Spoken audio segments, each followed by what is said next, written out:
All right, everybody. Just wanted to give you a heads up. I recorded this episode in a garage, and it was a nice garage. I really enjoyed the garage as the garage itself, but it was Rick's garage. Rick is a longtime friend of my dad and very talented musician. He was kind enough to host me, and we sat down and had a 2-ish hour conversation about music and softwares and life experience and things of the like. I wanted to give a shout out to former podcast guest and friend of the show. His name is Arthur Hatton, and he donated this bit of music right here, and it's going to be my new intro outro shenanigan. It's good to finally have one of those. But the song is called 14 Hours, and you can find it wherever he displays his music on the interwebs. I'll have a link to it in the episode description. Otherwise, have a listen, enjoy, thank you very much, and I'll sign off at the end of the episode with the KAAMP shenanigans.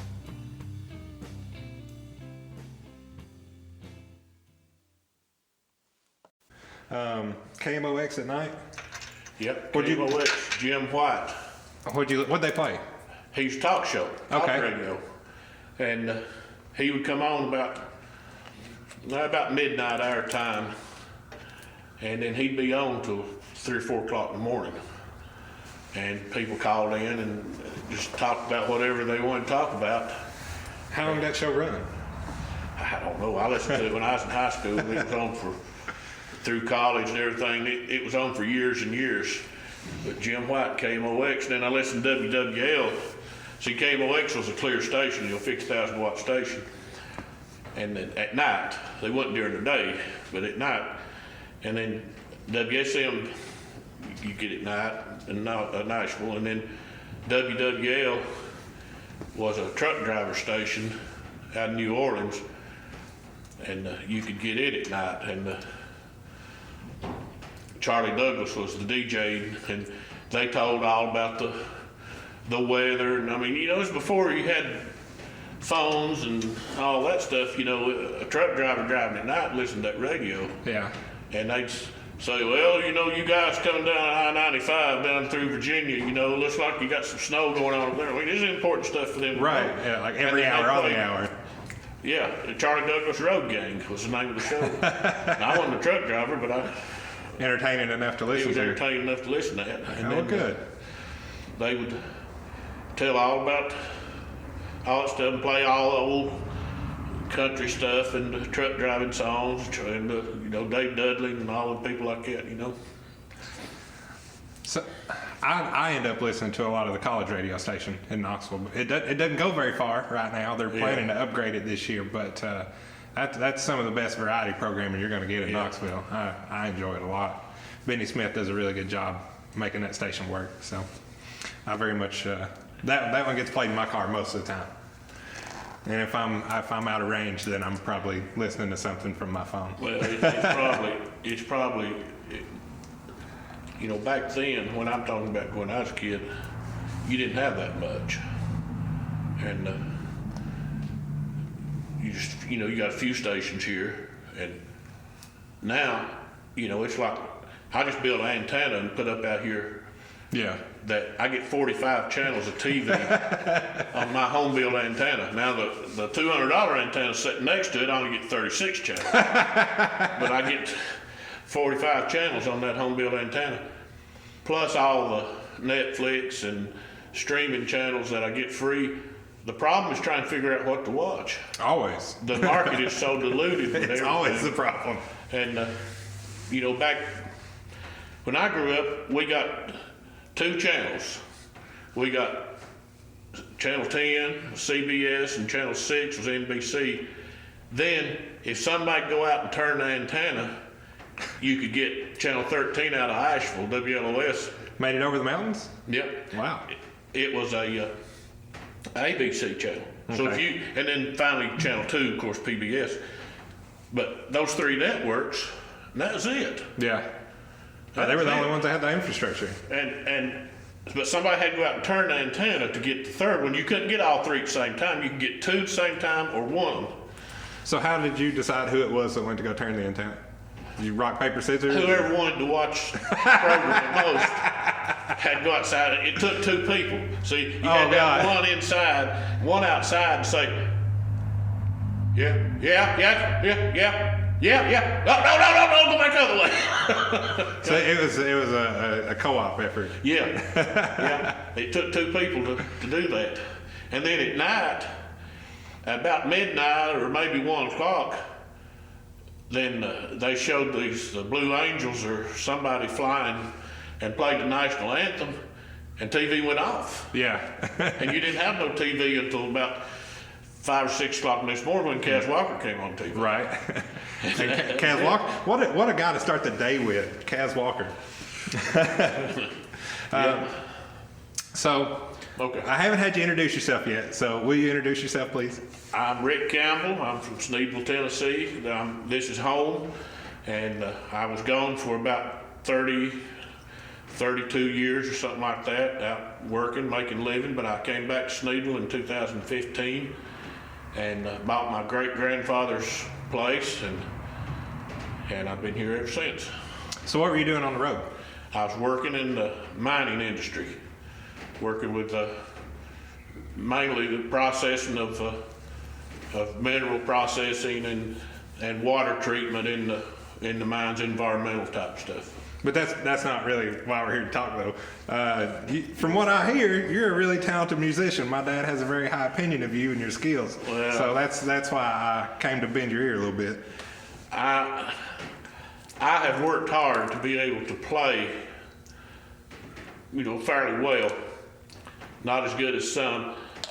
I chose early on not to make music a career because when I went to Nashville and played on some records and things, I saw how some of the people that were my idols that I thought were just, they were the best musicians in the world, and I was in the recording studio with them, and their lifestyle didn't suit me too well. and I just decided that, I don't want to do this for a living. But they were satisfied with it. They were great musicians, but it's a hard way to make a living, and it's you don't have a lot of benefits and things like that, and I just chose not to do it. But I've been lucky that I was in the right place at the right time. A lot of times that I got to play some professional music, and with people like Bill Monroe and Del McCurry and Sneedville's Jimmy Martin and people like that I got to play out professionally, but I still had a job all the time. So I've been real fortunate I've got to do that. It's good to have both of those. Yeah. One to take care of the day-to-day, and then one for what you feel you would like to be doing otherwise. But first trip out on the road, with some people, sometimes, they wouldn't eat, and maybe we'd stop and they'd buy a pack of crackers or something. And I thought, boy, these people don't eat much. And then you'd go play the show and get paid, and then they'd eat good. So it didn't take long to figure out what was going on there.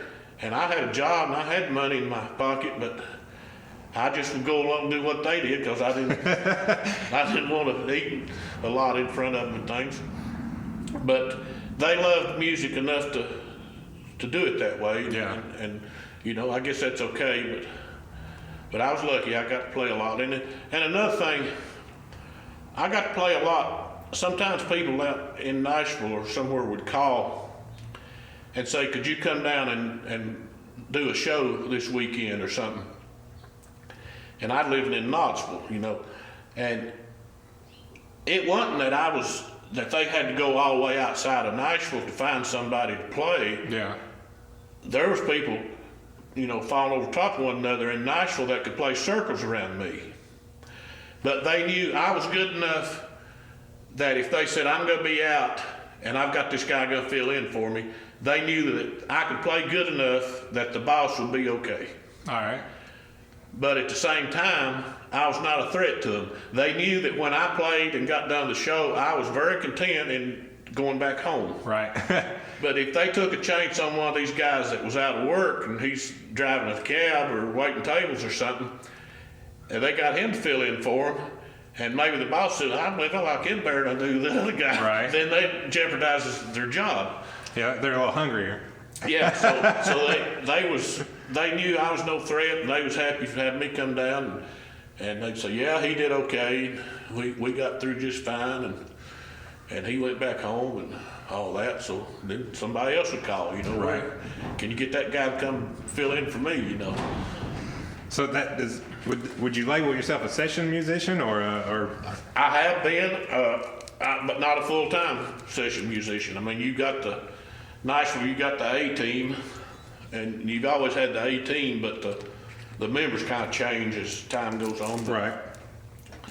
But they were the guys that got first. They call them first call musicians, and like steel guitar. Buddy Emmons was first call guy, and so they would go and play, and then I did sessions mostly with people that I knew that were going to Nashville to record, and they just got me to go with them, and then sometimes independent sessions in Nashville. People that couldn't afford to pay the A team and stuff.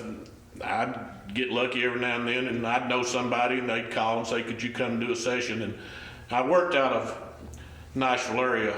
I worked for the zinc mines up in Clarksville for a couple of years, and so I was in Nashville all the time. I got a little work because of that. Or sometimes some of my buddies that were really pro session guys were booked up, and they'd get a session and they'd say, hey, this guy's wanting somebody, and I can't do it.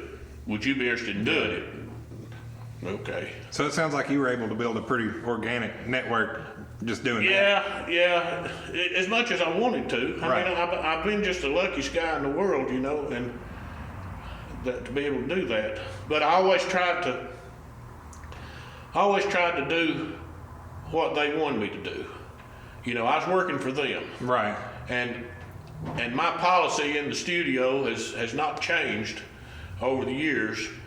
And people call sometimes and say, could you do a session? And the first thing I ask them was, where are you going to do it at? Because if they're going to do it in Marshtown, that's one thing. If they're going to do it in Atlanta, that's something different. Right. Because of travel involved and maybe have to stay all night and everything, So before we get talking about money, I find out where it's going to be. Well, we're going to do it in Knoxville. Okay. Well, how much would, well, back in the 90s, I said, well, I get $30 a song. And here's the way I do it. I'll do and try every way I know to play the way you want me to play and do it like you want me to do and satisfy you. And if I'm not able to, you don't owe me anything.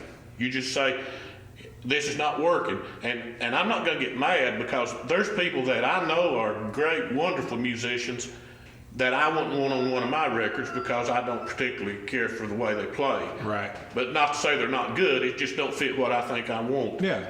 So I'd say, well, and if it's not working, if I'm not able to satisfy, just say, look, this is not working, and you don't owe me anything, and I'll just go home. Right, because you can just go home. Right. But if you can't use what I did. If you use it, it costs you $30 a song. I don't care how bad it is. I think that's pretty fair. Yeah, I really do. I never had anybody run me off, And but I've been lucky. I've never played on anything big or anything like that, And I leave that to the pros. Well, what all do you play? Well, I play most of the string instruments, and the guitars and fiddles and steel guitar and mandolins and banjos and bass and a little bit of dobro, just enough to do if I have to do something. And on my recording stuff I do at home, I use computer drum machines and MIDI things and keyboard. I can play just enough to I can understand how to do it sometimes, but I can't do it, if that makes any sense. I know what it takes to make it work, but I don't have the dexterity Right. and all to do it myself. But I can program it, Yeah. and I know what it needs to be. So, you know, it takes me 30 minutes to do what a good keyboard player could do first take in 50 seconds, you know. Yeah. But it takes me 50 minutes because I have to do it one note at a time, and I edit it and all that stuff. But it works. Well, that's the important part, right? It works. Yeah. You know, that's not a short list of instruments you just told me, right? Like, that's not a short list at all. Well, no, but you got to realize most people that can play pretty good can play A lot of multiple instruments, and I don't. You know, most people start out playing a guitar, and then they move on, and maybe they're known to be a fiddle player or a steel guitar player or something. But I guarantee you, about 99 times out of 100, if you stuck a guitar in their hand and say play some rhythm, they know how to They do can it. do it. And once you learn one instrument, it's not too hard to go to a different one because the basics are there, the timing and the chord progressions and things that you have to know.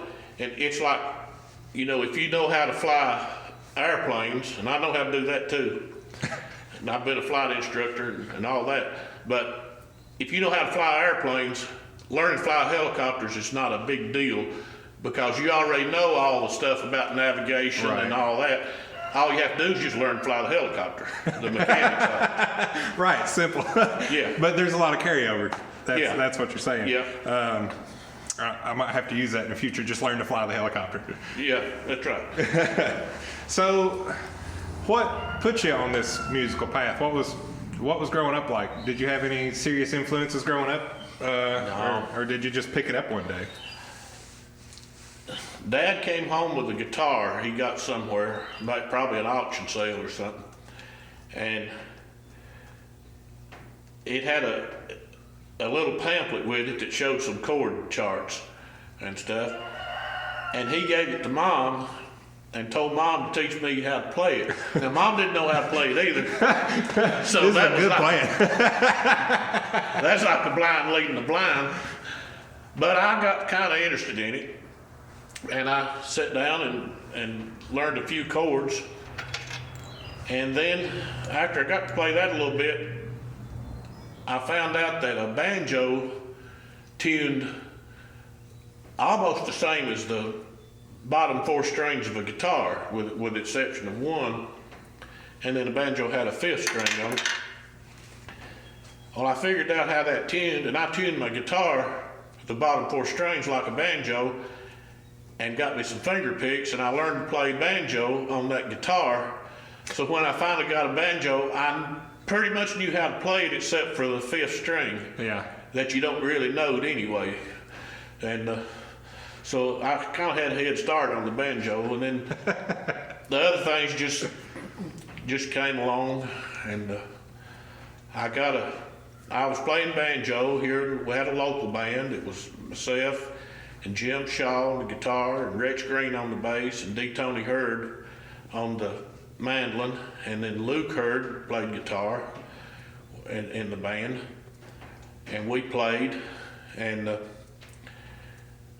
then I got to want to play fiddle some, and I was playing a little bit of fiddle, just not much, I didn't know too much, and a band called the New Carter Family out of Tazewell came up here to do a show, and their bus broke down.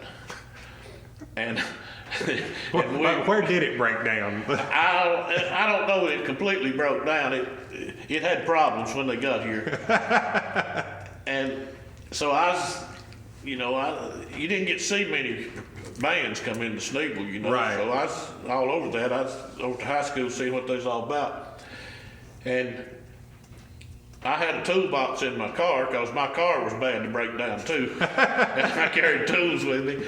And so I let them take my toolbox back on their bus with them to Tazewell in case they broke down en route. So they had my tools, so I had to go down there and get my tools. Right. And they knew, and I think maybe the band, our local band might have played that night too, and I played banjo. And so I went back down there, and Larry Carter was the banjo player. And he said, boy, I'd like to have you play with us. But he said, I play the banjo. He said, why don't you play fiddle? I said, well, I don't really know how. He said, well, you can learn like the rest of us. So I kind of got a fiddle playing job without really knowing how to play fiddle. He talked you right into it, huh? Yeah, and he became one of my closest friends.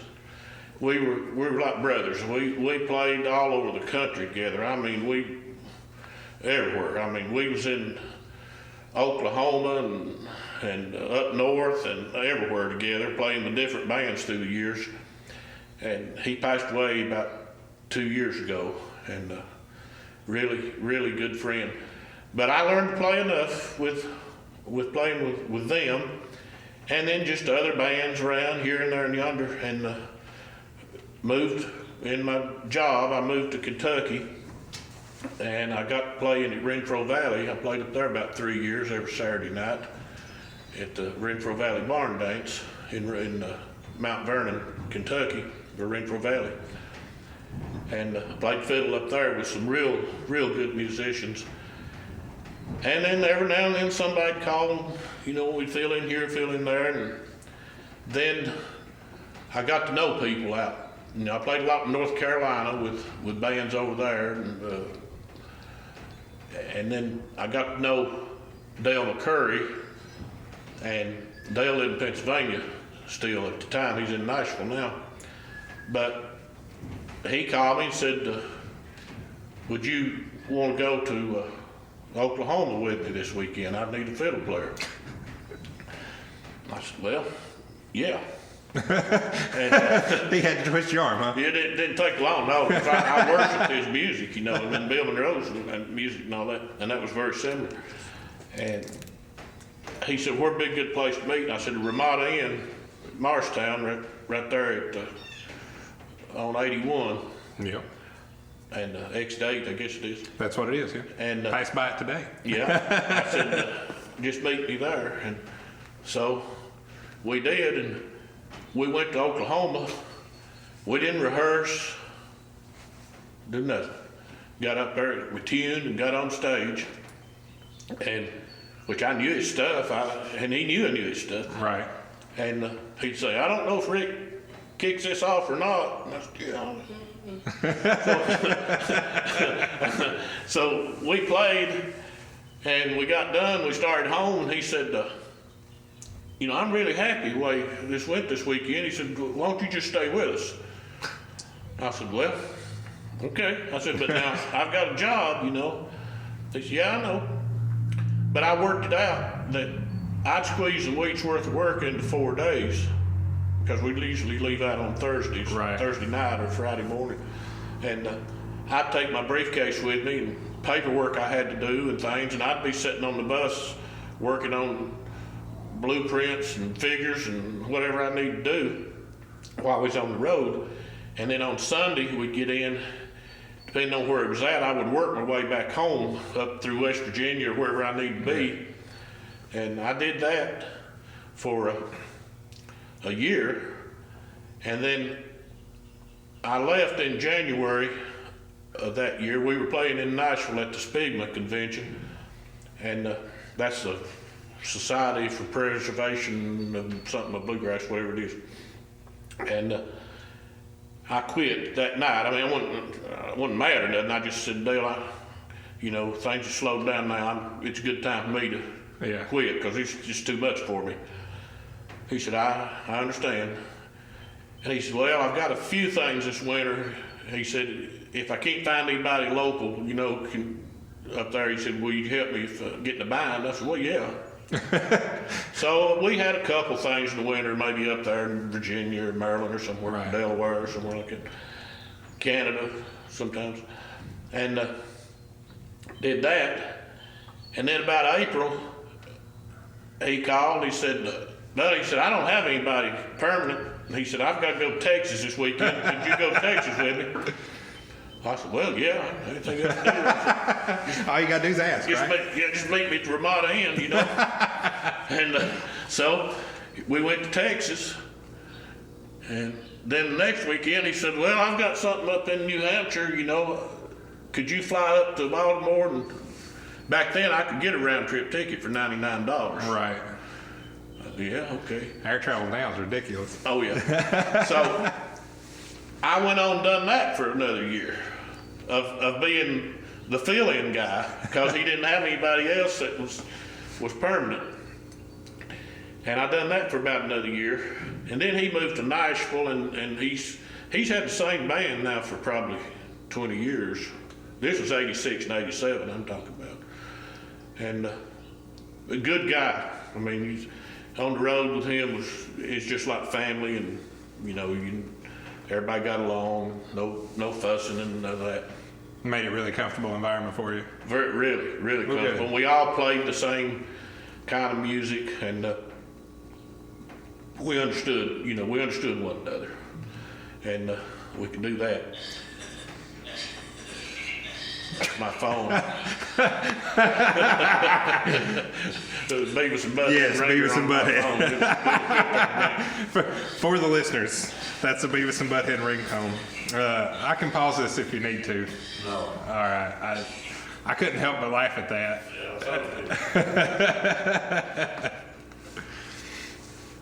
Anyway, I did that. And then different people through the years. And then one day,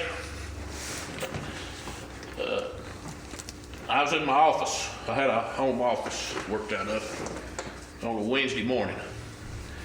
And the phone rang. And I said, hello. He said, is this Rick Campbell?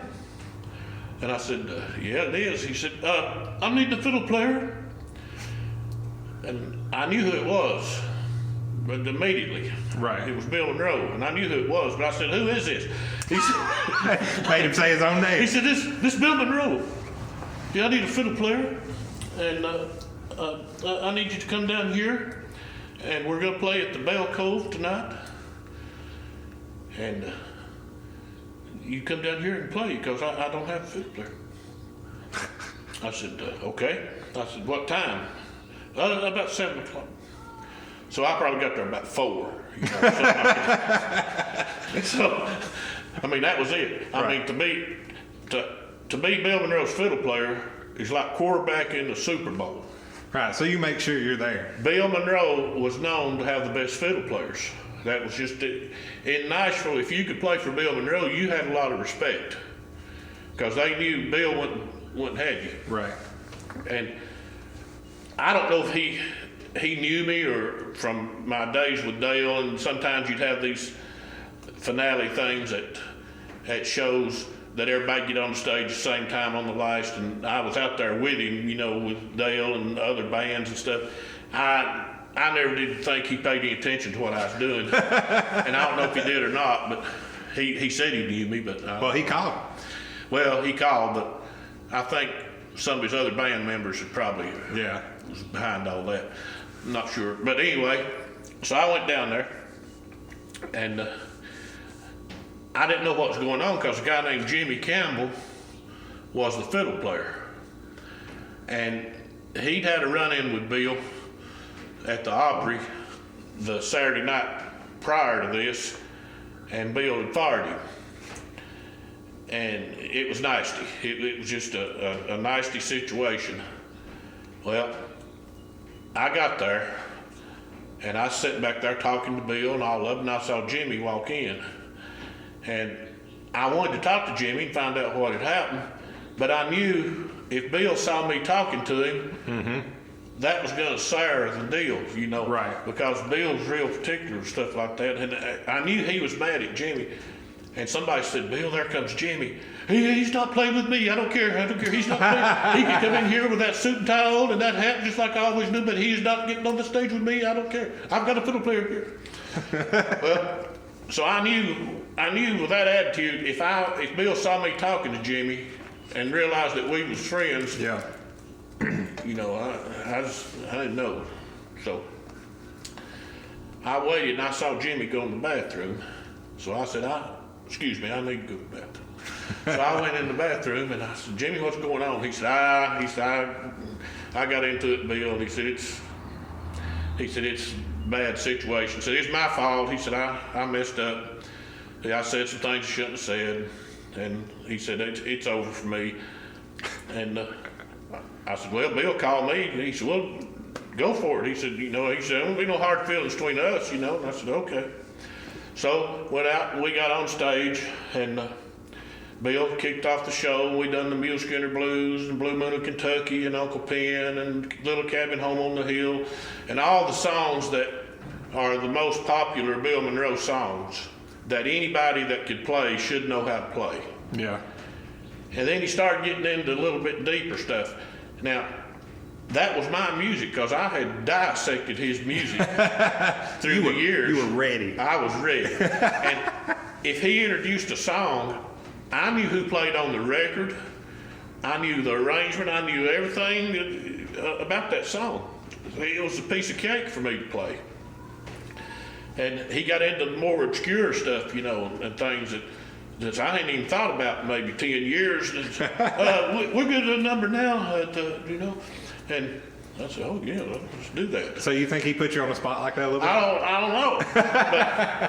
but and I played the best I could play. I mean, I tried hard. And we got done with the show, and he was over there talking to his manager. He had a manager named Jim Brazier. And he was talking to Jim, and then Bill came over to me and he said, I'm going home now, and Jim Brazier will tell you how everything works. I said, okay, have a good night. And he left, and Jim Brazier came over and said, Bill liked your playing and he wants to go ahead and hire you. And I said, well, that's pretty good news, And, right. He said, now here's the deal. He said, this is on Wednesday. He said, we've got to play Friday night. We got to play the Grand Ole Opry. This coming Friday? This coming Friday. What night did you play that show?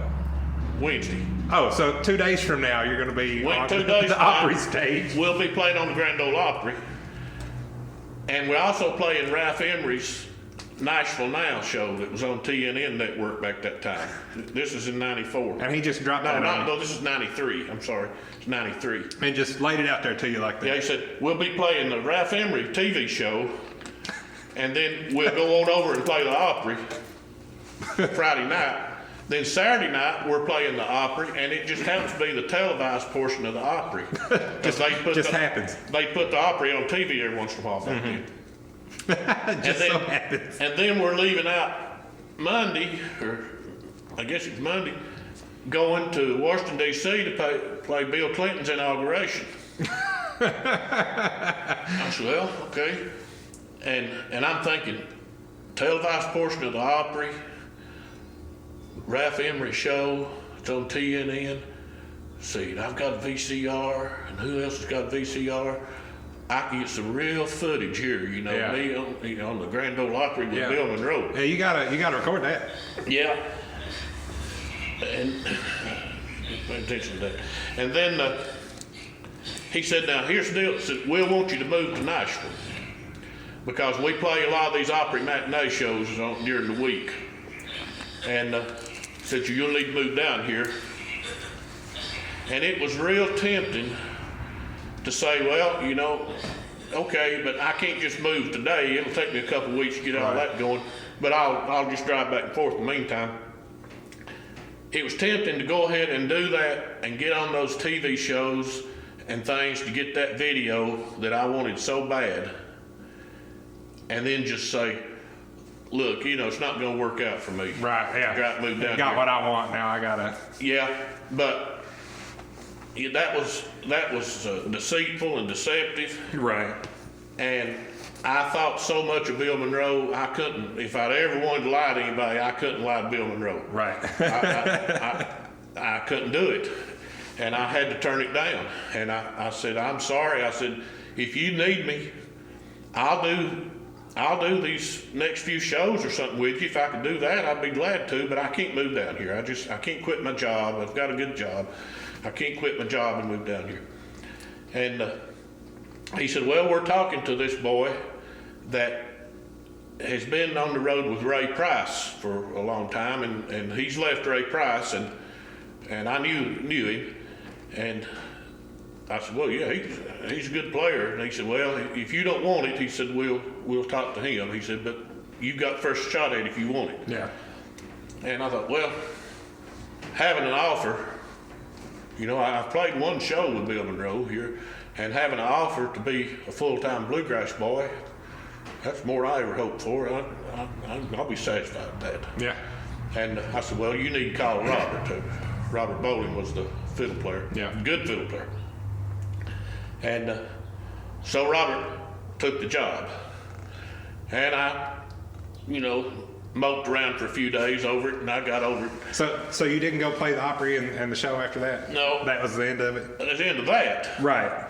Then a year later, phone rang, and it was Bill's office. And they said, Bill wants you to come and play fiddle for a while.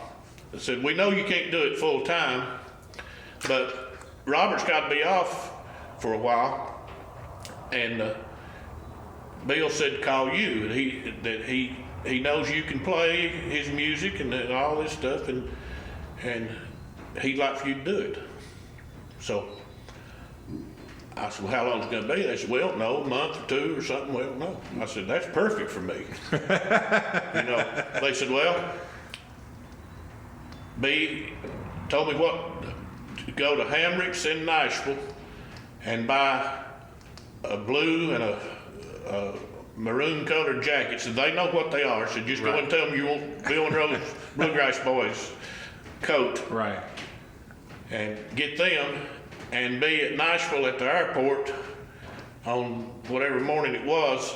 You're going to Montana to play the guy that had the Shutterbug magazine, big photography magazine, has a town he built out there in Bozeman, Montana. Yeah. It's an old west town, like a movie set type thing. And you're playing 4th of July celebration out there. So, okay. So, I was there, and we got on the plane, first class, tickets. Oh, man. Everything. Sat on that airplane, flew out to Montana and played the show. Just played. I mean, we didn't rehearse nothing then either. We just played. And we got back. That was during the week sometime, probably Tuesday, Wednesday or something like that. He said, now, Friday night is the Opry. So he's putting this on you again. Yep. So Friday night's the Opry, and then we're going to Michigan when we get done, and we got to play up there on Saturday. Get your blue and your maroon coat and be ready. We'll meet out there at Bill's office and everything, to leave. So I was single at the time. I had a girlfriend, and I got her to go with me, and I said, here's the deal. Now, this is before digital cameras. This is 94. I said, I want you to take 2 cameras. I want you to take 2 rolls of film for each camera. I said, we're going to eliminate any possibility of failure. Right. Of not having a picture of me on the stage of the Grand Ole Opry with that WSM microphone with Bill Monroe.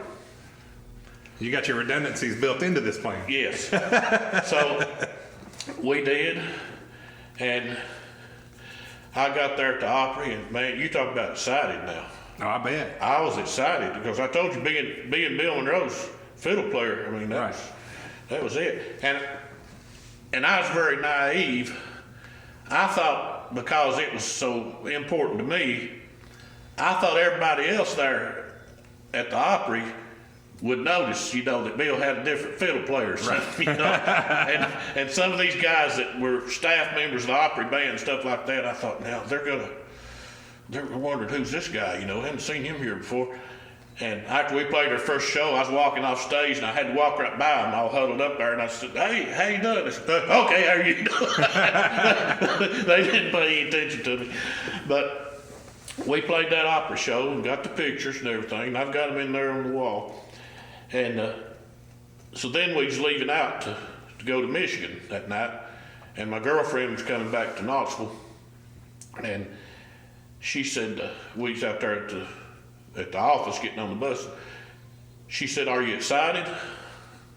I said, excited about what? She said, about going to Michigan to play with Bill. I said, well, after you do the Opry? I said, yeah, I mean, I'm looking forward to it, and everything, and I'll enjoy it, and I'll play just as hard as I can play and everything. But you got to realize, I just came off the stage of the Grand Ole Opry and had Bill Monroe introduce me as his new fiddle player. Right. It's all downhill from here. Like that was it. That was primo. That's it. It's it. For a fiddle player, you don't want no more than that. And so I did that, and then we played all over everywhere, and for a while, and then the last show was an opera show. I think a Saturday night opera show, and. Bill said, I said, Bill, I've really enjoyed this. I said, you just don't know what it means to me. I said, I've had so much respect for you and never thought I'd be able to be a member of the Bluegrass Boys and work with you. And you just made this a dream come true. And I really appreciate it so much. What are you talking about? What are you talking about? I said, well, I'm done. I said, now, Robert's coming. No, he's not coming back. I said, yeah, he's going to have to. Yeah, he's coming back. No, he's not coming back. And the other band members and everything that knew, no, he's not coming back. I said, yeah, he is. He's going to be back next week and everything. And, if something happens, you need me again. No, I'm not, no. I said, now, wait a minute now, Bill. And so I got one of the other band members said, let's talk about this. I said, Robert's coming back. Yeah, he's coming back. Well, nobody told me that. I said, well, he is. He said, I tell you what. He said, we used to have twin fiddles on the show. In fact, through the years, we've had twin fiddles a lot. He said, we could have twin fiddles and you stay and you play one and he play the other one and we'll have twin fiddles. And I said, well, yeah, I'd really like to do that, but I've took off work about as much as I can, and it's worked out good, and everything's going to be good for everybody. Just to do it like we're doing here and go on. He said, "Okay," and that was it. That's the last time I talked to Bill, and but I wouldn't take nothing for that, and I learned a lot from Bill, and I remember one night we had played the Opry. And he said, Ricky, he called me Ricky for some reason, and he said, Ricky, I'd like to have something sweet to eat. Let's go over there at Shoney's. They've got some good stuff over there at Shoney's. I'd say, well, okay. And at that time, I had played 3 or 4 shows with him.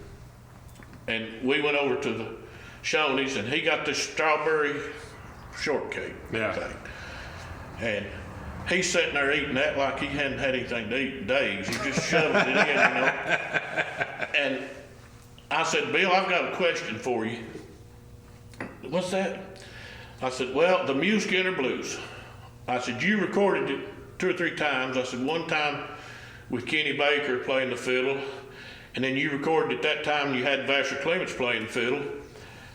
And I'm not really sure which way you want me to do it. And I thought about it, and he said, and he didn't look up from his short. He said, he's still eating the whole time. I don't see nothing wrong with the way you do it. And that was the seal of approval. Right. That was enough to lift the test. That's enough to last me a lifetime. So you're good in his eyes, and that's good by you. That was good enough. And no matter from then on, if anybody ever said anything, I just thought, I don't care what you say. Bill Monroe said I was all right. Bill Monroe said what I did was okay.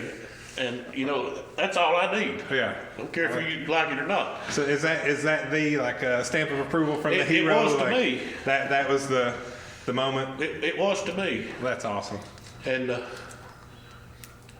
because I had another friend, that reminded me of something. I had another friend that got the job with Bill, and I tried to play Bill's music fundamentally. I didn't try to copy the breaks and stuff like other people did, note for note, but I knew his style of what he wanted, and same thing, Jimmy Martin. I'll explain that to you in a minute, but I wanted to keep it in his style of what I thought he liked, even though I wasn't playing the note for note like somebody else. And another friend of mine, fiddle player, and I'm not going to mention a lot of names here because I get in a bind if I do that maybe, but he's a good fiddle player. You can say allegedly. Well, no, there's no allegedly about this. This is all truth. But he's a good fiddle player, and he got the job with Bill, and he went to Kenny Baker, which was Bill's probably one of his most famous fiddle players. He's with him about 20 years, and he was super player, good friend, good all that. And he said, Kenny, I've got the job with Bill, and I want you to show me how to play the Mule Skinner Blues. And he said, I sat at Kenny's house, he said, all day. And he said, I learned it, he said, note for note, exactly like Kenny. And said, and we went out and we was getting ready to go on stage, and we was kind of warming up and tuning up and things. And I said, how about let's run through the Mule Skinner Blues? He said, and I was all excited, you know. And he said, we kicked it off, and he said, I kicked the thing off. And Bill said, up. Why are you doing it like that? Said, that other guy, all the other fella did it that way for 20 years. And So he was expecting that original take on it. And he said, so I had to revert back playing it my own way. I said, well, I circumnavigate all that. You know, I just played my own way to start with. And but anyway, I said, Jimmy Martin.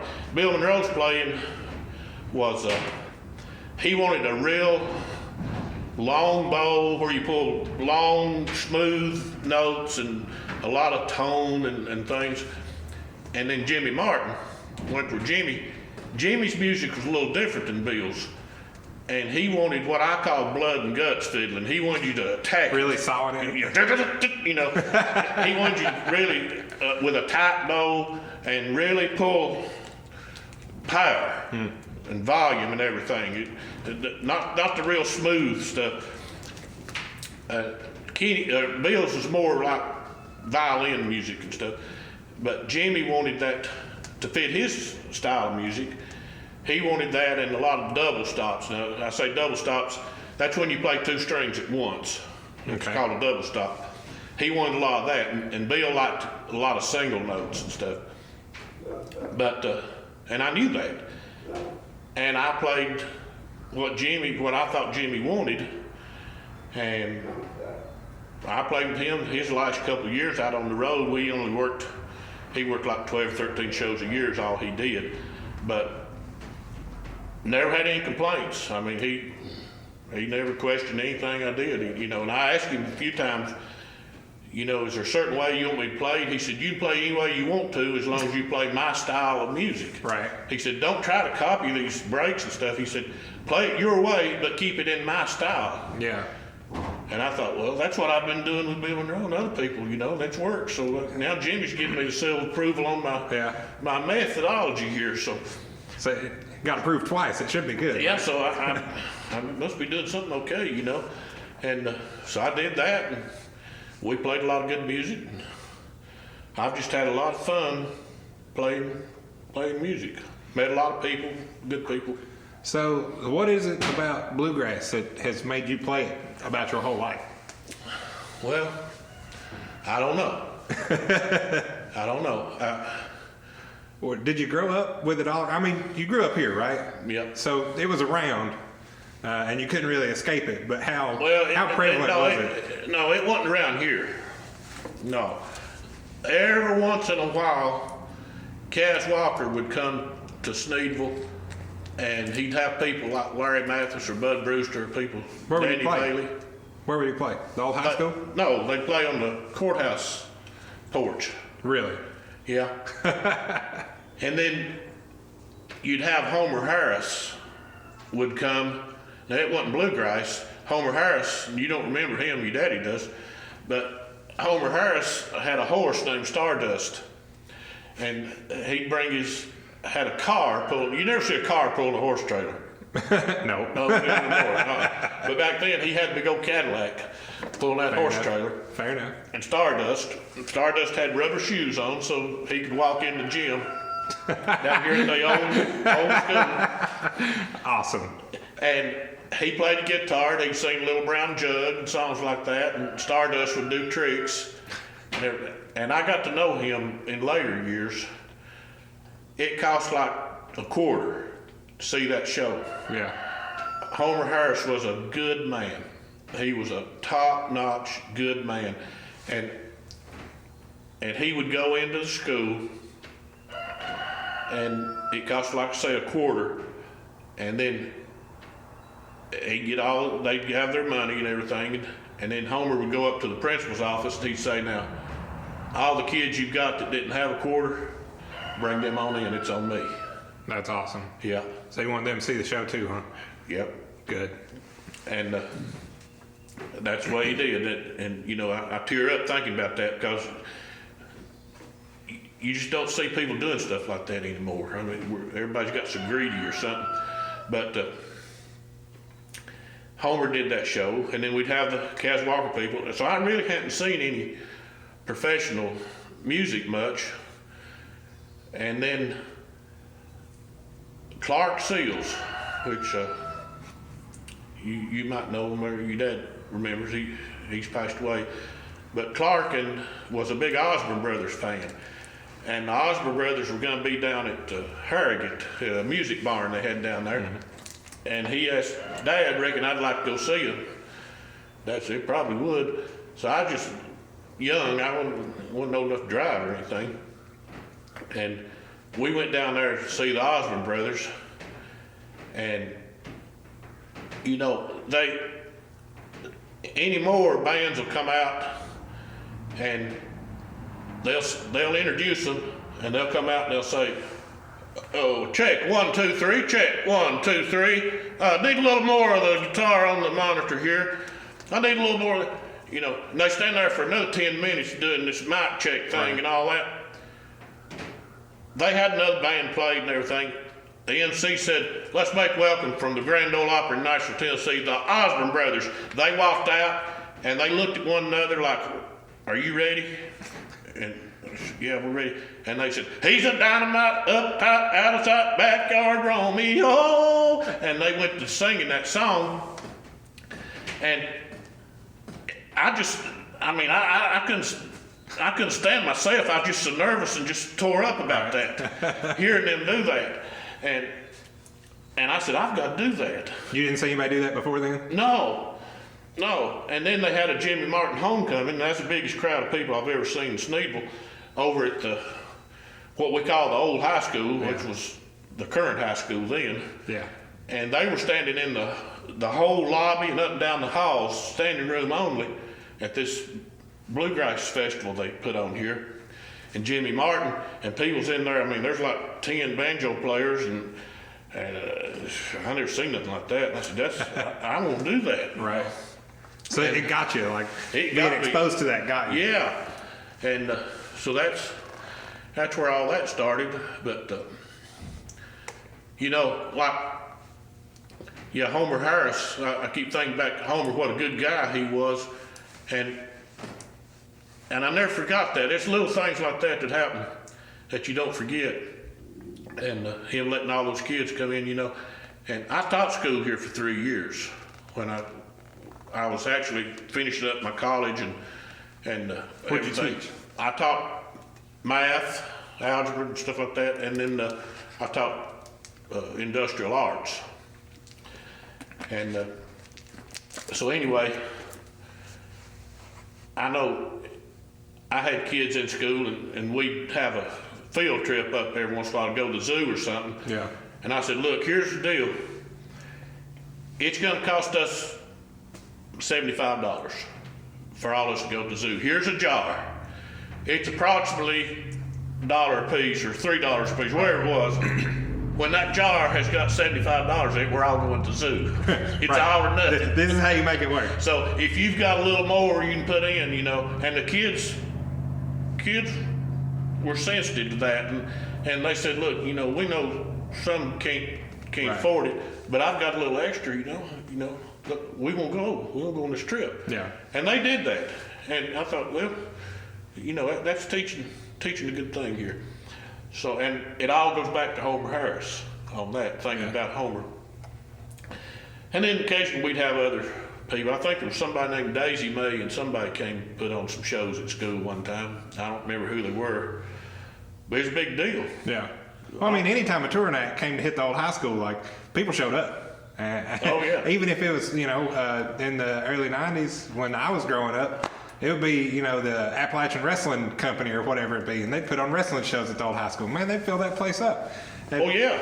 Well, So if they came, people went. no, well, yeah, that's true. What I'm talking about were assembly programs that went on during the day. Yeah. During Well, that's when that building was a functioning, yeah, school. during the school day, that they would come and put on these assembly programs, and Homer Harris and Stardust, and Stardust, he could count with his feet, and he could get down on his knees, and he could do all kinds of good stuff. I still think the rubber shoes is what's cracking me up. Well, yeah, he had rubber shoes because Had to go in the gym. he couldn't walk in the gym with his steel shoes on, Right. mess everything up. And it was just a good show, and Homer Harris was such a nice guy. And but anyway, that got me through that, and then over the years, I have always had a passion for traditional country music. And now when I say traditional, I'm not talking about classic country. Classic country, I figure more like Hank Williams and Red Foley and people back in that era in the 40s and early 50s and stuff like that. And that's okay. I mean, Roy Acuff, people like that, that's good stuff. And, I listen to the Opry all the time. But I'm talking about 60s and 70s countries where that's what I really like. And that's the kind of stuff I record now, is a lot of 60s and 70s. I learned to play steel guitar well enough to get by on doing some of my own home recordings and things. If anybody wants to hear any of that, Yeah, tell them. I'll plug it here. It's real simple. Rick Campbell Music, YouTube. Go to YouTube and do a search for Rick Campbell Music. Is that your only social media outlet? Is that all you use? Now, I've got a personal Facebook page, and I usually put them on it too. Just Rick Campbell on Facebook. But YouTube's the easy spot. YouTube's the easy spot, and I put them on YouTube because YouTube has arrangements with all the publishers, or most of them. And YouTube has got software that listens to your song and identifies it, and they know who wrote it and everything. And I can do a song upstairs, and I can walk downstairs while it's uploading. And I'll say, well, I wonder if that's uploaded yet. And I'll just get on my phone, go to YouTube, Yeah, see if it's on there. and it'll be there, and it'll say, you've got a copyright claim, Yep. which is not a bad thing. No, it just knows that they know what it is. It says we've identified, and if I happen to talk some and introduce the song, it'll say between 15 seconds and so we identified, and I think, well, at least I can play it well enough that they can recognize what it is. That's got to be some kind of compliment. Yep. But then it says you're not in any trouble or anything like that. We don't care. But you can't monetize Right. this. And so the ads that show up on YouTube that people, when you watch a YouTube and first thing they're going to tell you is that, hey, you know, if you like what, subscribe to my channel. They're doing that because they get money. Right. What they're telling me is, have fun, but you're not making any money off this because the people that own the copyright to this song is the ones going to make the money. Right. And that's fine with me. Because you're just making the music because you want to make the music. I just want to preserve the music and just do whatever little bit I can do. And so I'm happy for them to make money, and they deserve every penny of it, and I don't want any of it. So it all works out good for me to do it that way. But I do that and record a little stuff, you know, like that. Don't play a lot of shows out anymore. And as far as music goes, the Grand Ole Opry, I grew up on the Grand Ole Opry, and the music I'm playing is what you would have heard on the Opry back in the 60s and 70s. And I'd be out on Saturday night, and there was a couple of people, I won't mention names again, but there was a couple of people on the Opry that I just absolutely couldn't stand. And it seemed like when they would come on the Opry, it would be just old AM radio, 650 AM on your car radio. It'd be like they were sitting right there in the car with you. It'd be so crystal clear. Yeah. You know, I said, man, this is great. And then it'd say, they play a commercial by Kellogg's, the Cornish Flakes that anybody makes is Kellogg's, or go get a Goo Goo cluster, it's good, and all those. Which they are delicious. They are. And then they say, now let's make a welcome a member of the Country Music Hall of Fame, Bill Monroe, and all this static come on, you know. Oh, my. And I'd wheel the car around and try to get back to where I was at when it was coming in good, to see if it would come in good so I could hear Bill Monroe or Jim and Jesse or the Osmond Brothers or somebody, or Wilma Lee Cooper or somebody like that on the Grand Ole Opry. And most of the time that didn't work. I mean, but, right. But I'd do whatever I could do. And then I mentioned earlier the Grand Ole Opry would come on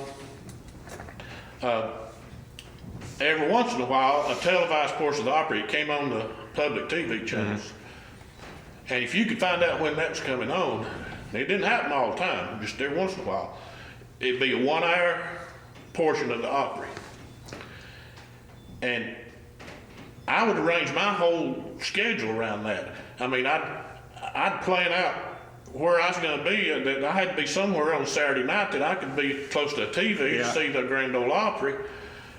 And if I had to call in sick to work or take off or whatever I had to do, I didn't want to miss that. Now, I get channels on the TV, and they have the Opry on there just all the time, and I don't even watch it. I mean, it's there because the music has changed, and there's some very talented people that are doing it. And I'm happy for them, and I hope they make a bunch of money and all that. They're getting plenty of recognition and everything, but it's not what I want to hear. Right. It's not. It don't do it for me. I'm into the other stuff, and got some friends out in Texas that do a lot of traditional country, and it's not that they're doing the old songs. They do that, but they also write new songs. But you would think they were something that was generated in that 60s and 70s era. So they're doing the preservation work and making original work in that same. Right. Well, that's awesome. Right. And I've got some friends out there doing that, and one of my buddies out there runs a studio, and Cherry Ridge Recording Studio. Tommy, that's your plug. And they record that good stuff. And that's kind of what I follow. And I'm all for the other stuff, and people do what they want to do. And I can play the other stuff, but I don't enjoy playing it as much. It's not interesting to me. It's not interesting to me at all. And no. So. Well, do you listen to any kind of music for pleasure outside of this wheelhouse, or is this all the media you listen to? This kind of bluegrass, this kind of music? Well, I don't really listen to a lot of music. I guess you hear a lot because you play, but you don't seek out a lot of music. If I do, it's because I'm hunting something to record that maybe, I'm not interested in recording Merle Haggard's Working Man Blues, or Today I Started Loving You Again, or I won't single him out like that, but songs that had just been done so much. Right, so you want the more obscure stuff. I want the more obscure stuff that people say, man, that's a good song, where'd you hear that? Right. And I said, well, you would hear that if you look. They're casual.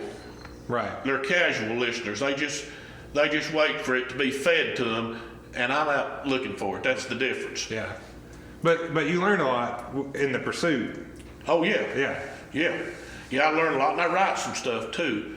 And so every now and then I'll do an original song. So is Lover's Waltz an original song? No, that's Jay Unger. Okay. Jay Unger is the same guy. He's a fiddle player. He's the same guy that wrote Ashokan Farewell.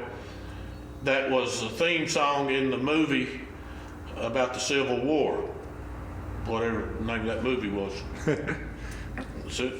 Where it was. Anyway, back in, I guess, the 90s or something like that. Because by the time that made the rounds, and I recorded that and put 3 fiddles on it in harmony. Yeah. But Ashokan's Farewell, it's a beautiful song.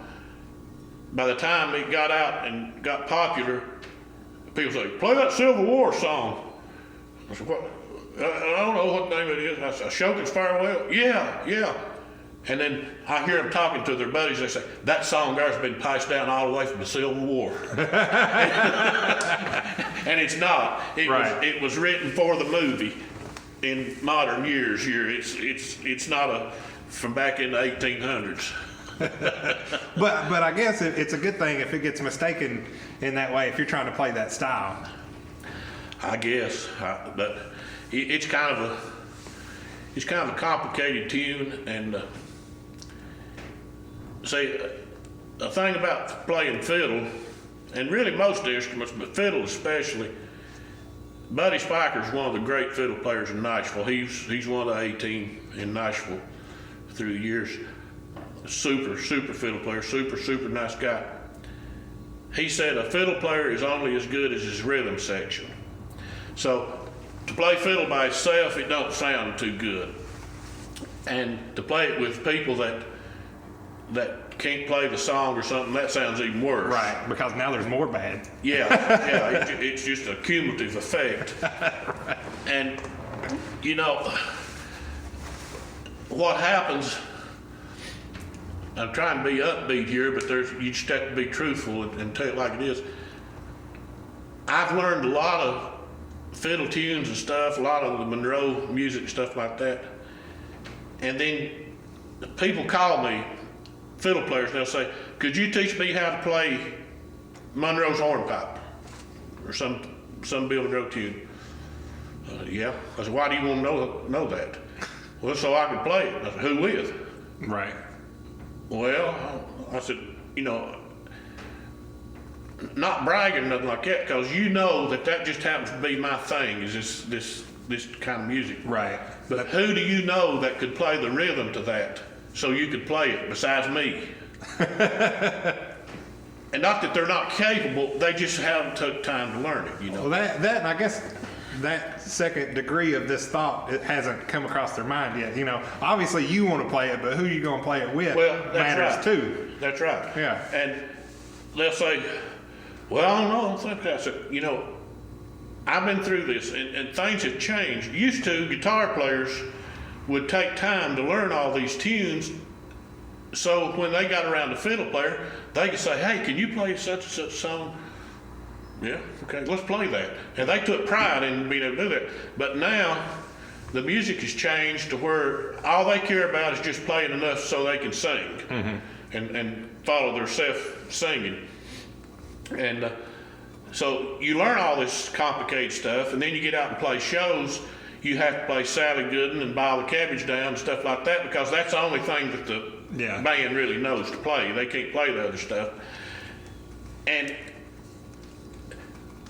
doing the best you can do, this is one of those cases, doing the best you can do don't work unless the best you can do is adequate.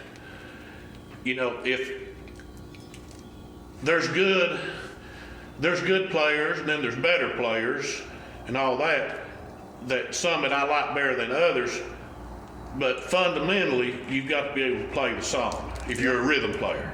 Yeah. And it's like if you hire somebody to drive you to Myrtle Beach on vacation, you might have 2 or 3 guys. You might say, well, I like old Joe. He really drives real smooth and he's always on time and he gets, and just real enjoyable. And the other guy, I don't know, he's sort of rough and everything, but they both get me there. Yeah. So you might like one better than you do the other, but if you hired me to take you to Myrtle Beach and you end up in Cincinnati, you didn't do the job. You didn't do the job. And doing the best you can do, and I'm just trying to follow you, just do the best. That's not good enough. You've got to have people. So I try to, the Bible says to not be unequally yoked. And we always took that to mean a man and wife being believers or whatever, and having the same thoughts on religion and things. But I think it applies to people playing in a band. If you've got a band and, part of the band's wanting to play Bill Monroe music and the other part's wanting to play Led Zeppelin or something, Probably not gonna work it's out. unequally yoked and it's not going to work. So you need everybody kind of on the same page Right. to make it work. And so that a lot of it's got to do with that and having the people play with. And that's one reason I do a lot of the stuff I do on my own, because You know how you like to play. I know what I want to do, and I prefer to have 4 or 5 players in the studio with me, and that's all. Get in there and grind and do it, but it's not feasible. Right. And I can do it myself if I want to play a couple hours a day on a song, and then wait a week or 2 and play another couple hours and put it all together. I can do that on my own schedule and all that. And it's cheap to do it that way. I don't have to pay anybody. Right. That's got a lot to do with it, and the music and getting out and playing, and doing what you enjoy, and so when people, every now and then I'll play with a band somewhere and they'll say, "Can you play such and such a song? I heard that on the radio coming down here. Some instrumental, Cheyenne or some Bill Monroe instrumental." Yeah, I can play it. I said, the question is, can you play it? Well, and most of the time I know the answer to that before I ask them. Right, because they ask you. Yeah. They'll say, well, I try to follow you. Well, you don't follow the fiddle player. The fiddle player follows the rhythm. And they'll say, what key do you play it in? I said, I play it in the same key that everybody that can play it plays it in. And if you don't know what that is, you won't be able to play it. Right. Now, you can go home and listen to it and practice like I did, and then you'll be able to play it. You're a good player. Yeah. But this is not something that you can just fake your way through. It won't work. Trust me on that. We've got to go back to old Joe Clark and boil the cabbage down, and if we're going to do that. Well, can we switch gears a little bit? And Yes. talk about what your studio looks like, what your creative process is, if you want to talk about it, and what kind of softwares and how you interface with your process. Okay. My studio is very elaborate. It's a spare bedroom in the house that it's about 10 by 10, and we turned it into a music room. It's got centers all around a computer. Mm-hmm. Actually, there's 4 computers in there, matter of fact, but one of them gets 90% of the use. The others are kind of for spares and different stuff. Kind of got upgraded, but to keep the old ones. And it all centers around that computer. I use several different pieces of software to do some drums, and I use something called Band in a Box, and I use a program called Easy Drummer. I use a program called Easy Keys. These are all MIDI programs, and what MIDI is, people that know anything about this know what MIDI is, but people that don't, MIDI is just a computer language that's geared toward music. Mm-hmm. And music is all mathematics. It's all about frequencies. An A note is 440 cycles. Yeah. I mean, that's an A. And when you tune an instrument, the standard tuning is a 440. And used to you had a tuning fork, and you'd bang that tuning fork on your knee or your hand or something, and it'd ding, like a bell, and you tuned that. That was the A, and then you could figure the rest of them out as you went. Now you got electronic tuners that tune every note right to the very the true note. Yeah, the in cents. It goes in frequencies and then in cents, CENTS, and so MIDI. That's why you can take a computer and make music, because the computer don't know anything about music. Right. It knows mathematics, and it knows to generate a certain frequency for a certain period of time. And then that's the same. And that's it. Yeah. And you can do that, and if you want to go faster, you can make it go faster, you can make it go slower, and then, so I do that and generate a basic rhythm track of drums stuff. Sometimes I usually play the bass myself, and I play the guitars and the other instruments myself, but the drums I use that program, and then it's down. It's solid. It's not going to change. It's going to stay the same every time. Right. And so I do that. Then I start adding instruments, and I can put as many tracks as I want with each instrument on a separate track. And then I do the vocals and the harmony vocals, and I mix it all together and do an EQ on each one, the bass and treble things, and some compression. What's compression? Okay, compression keeps you from, if you get real loud, then you have to turn that down a little bit. And then if you're not loud enough, you got to turn that up. Compression does exactly that. It compresses all that together into I tell you, a good example of compression is the telephone. And you've heard people through the years, they were getting these prank calls and hanging up on them and stuff like that. They'd say, I fixed him. I waited till that phone rung and I shouted just as loud as I could in that phone. I busted his ears out. No, you didn't. It don't work that way. No, you didn't. It don't work that way. It's limited as to how loud it can get. Right. Now you can hear, that the guy on the other end is shouting at the top of his lungs. But it's not. But it's not busting your eardrum out. Right. It's just a realization that he's shouting.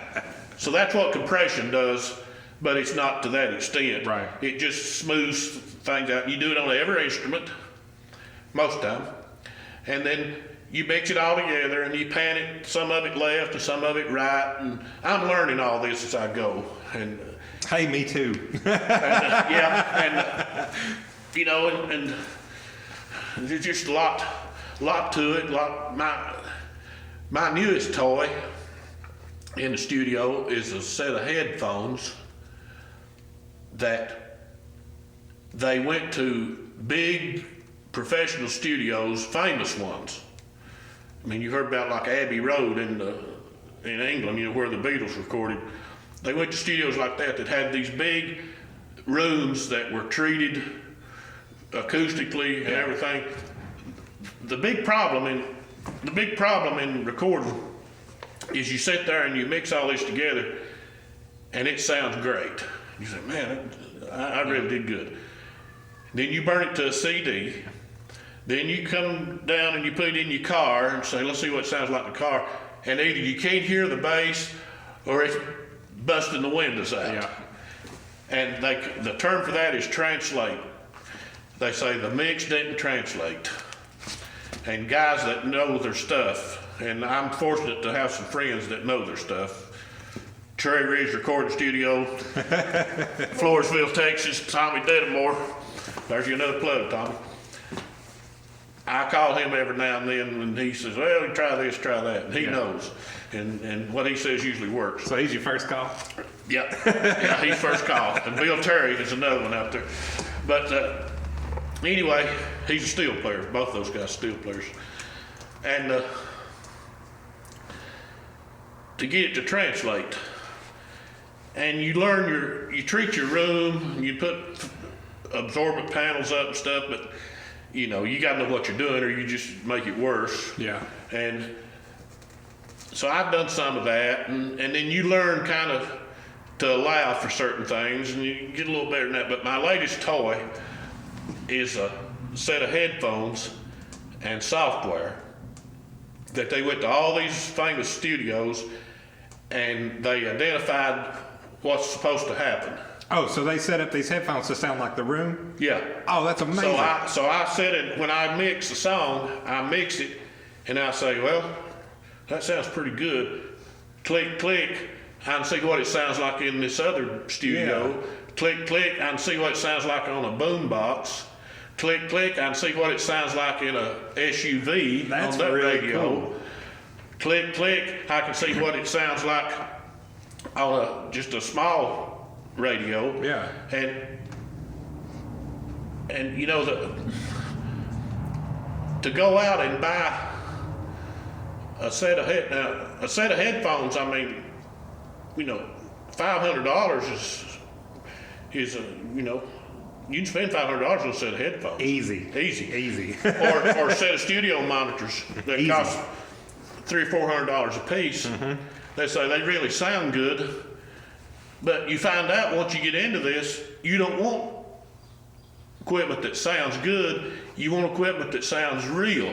That you want equipment that what you hear in that room and you mix and you burn it to a CD, when you get out to your car, that it sounds like that.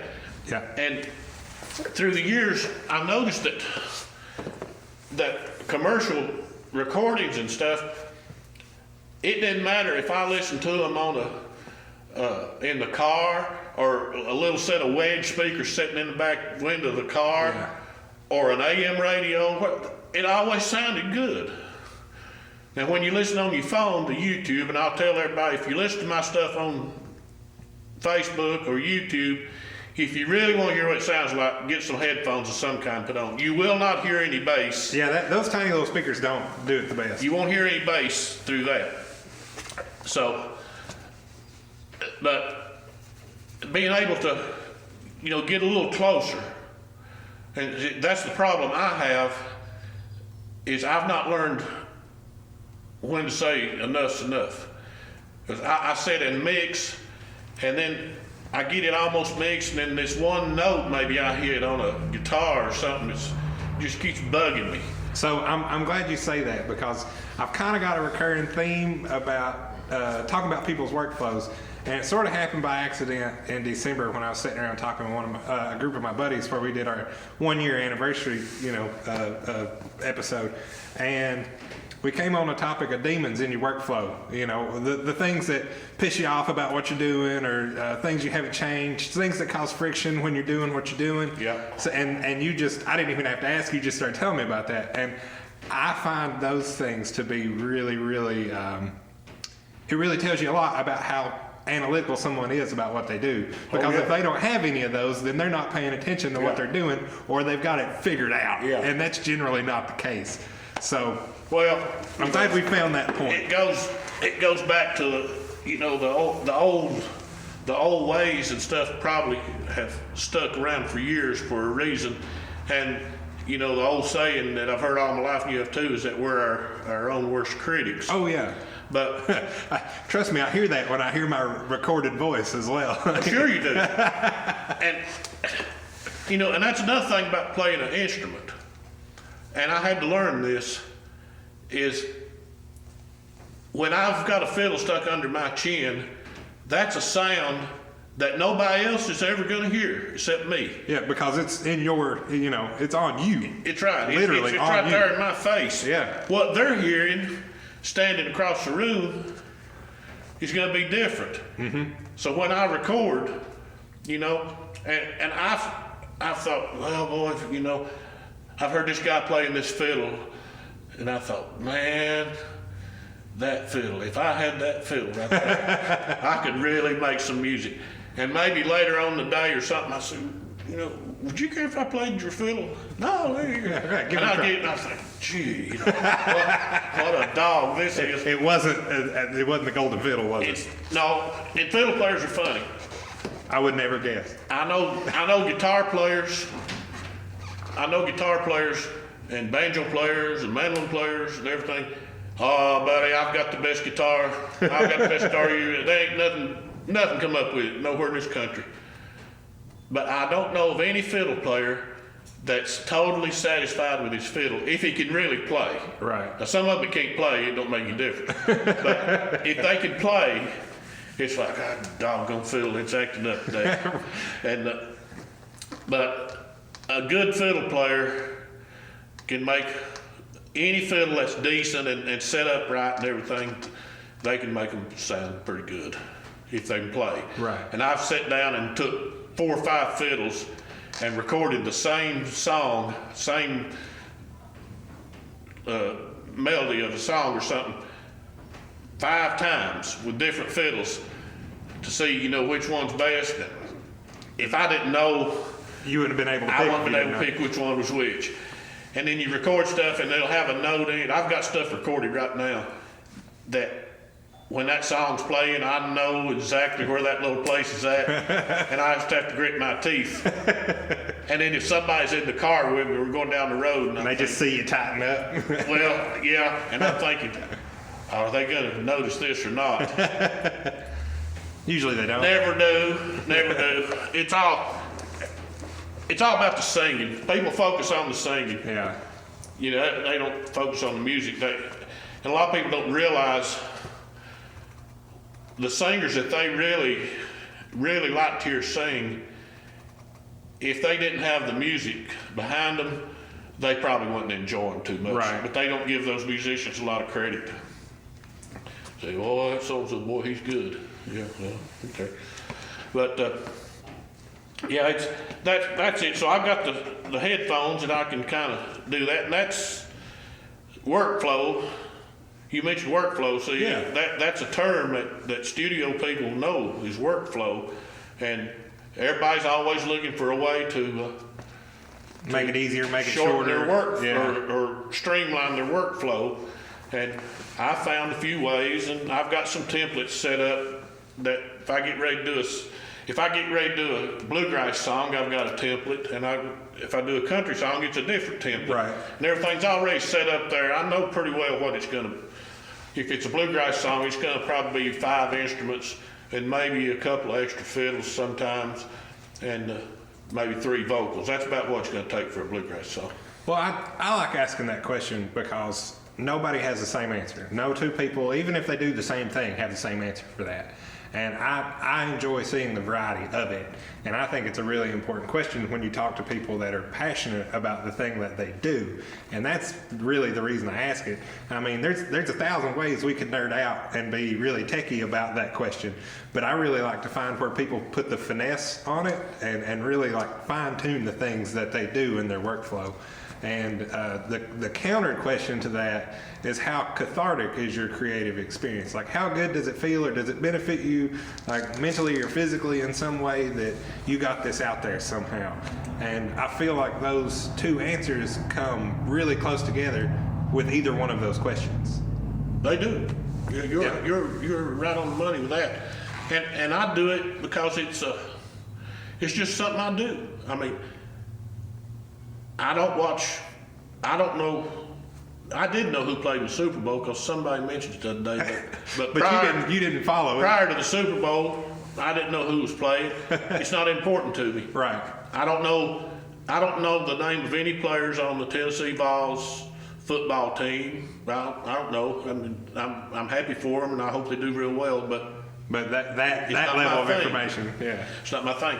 But the music, I try to do what I can, and I realize that it's not going to be the same quality as it would be if I was in Nashville at $500,000 studio with microphones that cost more than all my equipment put together. Yep. One microphone, you know, a U87 Newman microphone or something that costs, you know, $3,500. What is that, a ribbon mic? Super expensive? No, they're a condenser, large condenser mic. But yeah, ribbon mics, yeah. But, you know, that one mic costs more than all my stuff, but and I realize it's not going to be that. And I realize I'm not the A team, that I'm just a guy. I'm just a guy that can play a little bit. And sometimes I think I've got the advantage of time on my side. I'm not paying $200 an hour for studio time. Right. That I have to rush through it. If I get just not having a good day, and I'm just turn the thing off and walk off and come back some other time and work on it, maybe when I'm playing better. Well, that is a luxury, you know, versus the context of we're here and we got this amount of time to do this thing. That's right. Yeah, it is definitely a luxury. So I can compensate a little bit. And if I go in the studio with somebody, a lot of times I'll play and we get through the song, and a lot of times it's overdubs. People are overdubbing everything now that used to everybody be in the studio at the same time, and now they like to just do like I'm doing at home, really, but have different musicians doing it. You know, or people send me an email with a song and say, we want you to put fiddle on this or steel guitar or something, and I record them a track and email it back to them, and then they put it all together. I don't like to do it that way. You lose the interaction. Yeah, and that's why I like having these conversations in person as most I can, because if there's something between you and who you're trying to work with, the chemistry isn't the same. That's right. Now, I don't mind one bit to do Zoom calls or teleconference or whatever it is if that's the person's preference, but if in any way I can sit there and talk to you in person, I would much rather do it. Nothing beats one-on-one when you're discussing these things, because you can interact, and musicians get a language going between them. It's an unspoken language, and especially people that you play with a lot, because I can think so fast. I mean, I'm like a lightning sonic computer when I'm playing. I can be playing and thinking 4 or 5 notes ahead of where I'm playing about what I'm going to do. It's like I play what I'm playing currently. I've already just put into like a memory. It's went from your head to your hands, and now the next it's thing's there, in your and head. I'm just acting on that. Yeah. And then while I'm doing that, I'm thinking, now what's coming up here is a chord changed to a 2 chord, and I think I'll do this to go into that. And then I'm thinking, well, this guy, he don't know this song. Well, he think I'm doing something different if I get that far away from the melody. Maybe I'll just stay where I'm at and keep it simple so he don't go off in the wrong direction. Yeah. And you can think all that stuff. It takes minutes to talk about it, but it's split second timing while you're playing. It's like walking. If you get up to walk across the room, you don't have to say, well, first thing I'm going to do is put my left foot out here, and then I'm going to follow that with my right foot, and then I'll go another step with that. You don't have to think about all that. Right, yeah. But that's the way that works in recording. And when I get in the studio and people will do a song, and they'll say, well, what do you think? I'll say, it don't matter what I think. I'm working for you. Right. If it suits you, just say, yeah, that's good, and let's go on. I said, because if you're waiting on me to say I'm 100% satisfied, that ain't gonna happen. We'll be here all day. Because I've never done nothing that I could walk 100%. Out from and say, boy, I really nailed that. Right? I'm not that good. Well, and that's damn near everything too. And you know, every kind of creative person has that, and it's. I like seeing how everybody handles that too, because if you make or do, you probably can nitpick that until the sun goes down without hassle. So that mental back and forth is also a really a fun thing I like to poke at with people, because you really figure out how much they either enjoy or don't, or how granular they care to be about the thing after they've done it. Right. Sometimes, like I've found pieces in my life that I've made that I just have to let them go. You know, they're out in the wind now. Yeah. It doesn't matter what my opinion is. They're not. It's not for me anymore. Well, you have to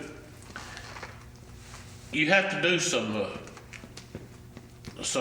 forfeiting your expectations and things sometimes. I mean, stuff I've recorded, you know, years past, I wasn't happy with, and you know, nobody else has a problem. And I said, well, you know, if they're happy, just have to be. I'm glad you used the word expectations. Yeah, because I set my goals too high sometimes, and I just can never. And the same, I talk about mixing. When I'm mixing a song, it's always like, well, that one note just keeps having. So I'm going to go back to the track where I recorded that, and I'm going to redo that track. Yeah. Then I'm going to go back and mix it again. Then say, well, that mix is pretty good, but maybe that bass could be a little louder on that second verse. Yeah. So And I you go just back on and on and on and on, and sooner or later, and these songs that I do, and I do videos with them, and I've learned how to do video editing where I can show me playing the different instruments. I'm all there like a one-man band thing. Yeah, I've seen some of your videos. You have it like in quadrants, or you'll be, Yeah, you know, yeah. you'll have the screen separated where we can see you playing all the instruments at Right. once. And that takes a lot of time. That's a whole different body of work. That's a whole new, and I'm learning that. And it's not really hard. It's a pretty steep learning curve, but once you know the process, I can do them now. I can jump in there and do them pretty good, but I'm trying to learn new stuff. Yeah. I've got a new project I'm trying to do. I won't even let that out. Well, I'll go and say it. I'm trying to figure out how to do one that looks like me standing on stage, that you got a band there, but they're all me. Oh, It's not separate Right. screens, you know. sounds like you need some green screen stuff. Yeah. Maybe. Well, it's merging. Yeah. Merging screens and stuff, or cloning. That's what they call it. Is that what they cloning. call it? All right. But it's learning to do that, and I enjoy doing that. And then, you know, I have somebody occasionally says, well, you know, that steel guitar on that, you know, I could show you how Buddy Emmons played that sometime. I said, look, if I wanted to sound like Buddy Emmons, I'd have hired Buddy Emmons to play it. You know, he's not anymore, but he's that would gone have been now. fun. But the same thing, I said, look, I know it's not the same quality as what you're going to get coming out of Nashville with high dollar studios and the very best musicians that you can buy. But when you can go in a spare bedroom in your house by yourself And do everything you and need. come out with something better than I'm doing, then let's talk about it, because I don't know better. Right, yeah. And that's just the general curiosity about doing what you do. You know, you find anybody doing the thing that you do, sort of, and you're like, well, you want to talk, compare notes, because it's relevant. Yeah, we do. And I have other people that do the same thing, and we enjoy getting together and talking about it. And, you know, a buddy of mine you was talking about learning this stuff.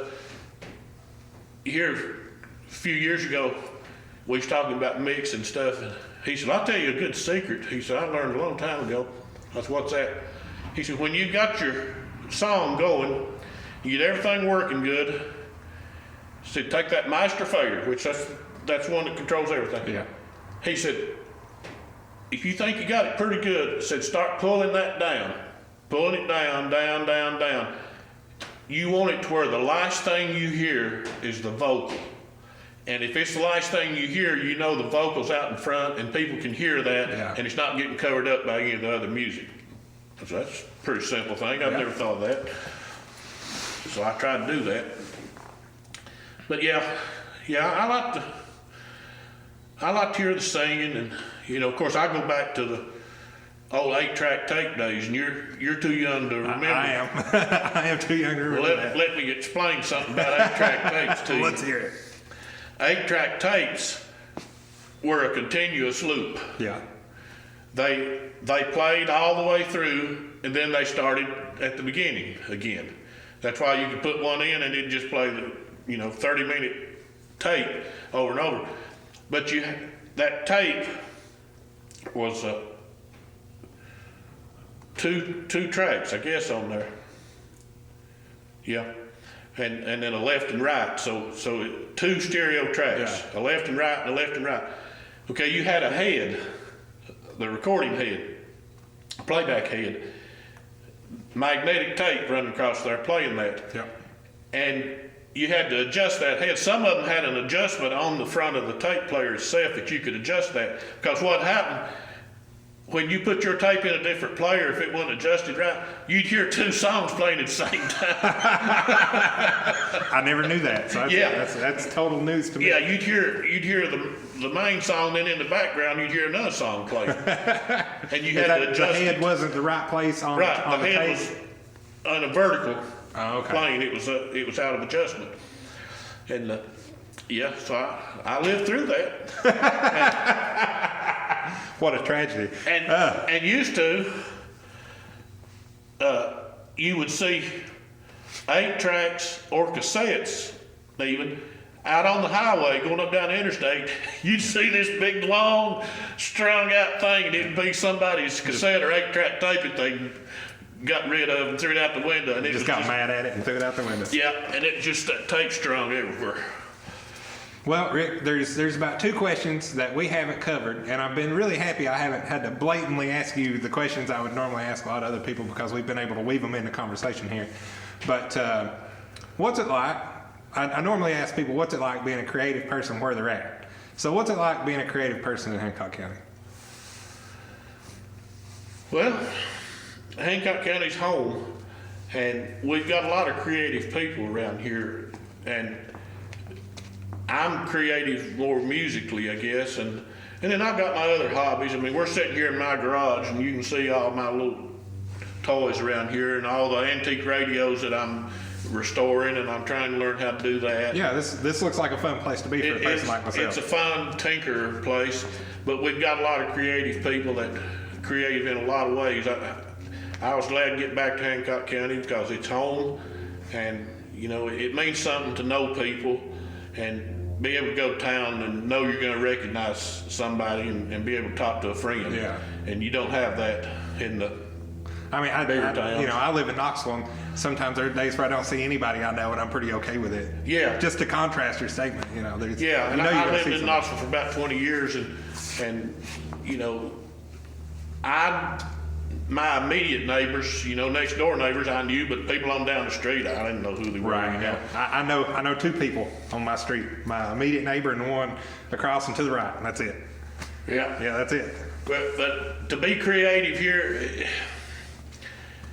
we don't have a lot of things going on. I mean, we don't have any recording studios and stuff like that, but we've got, you know, people from here. I mean, Jimmy Martin, of course, grew up in Sneedville and was born and raised here. And now I'm telling you, you can go anywhere in the world in a bluegrass music setting and mention Jimmy Martin, and they'll know who you're talking about. Yep.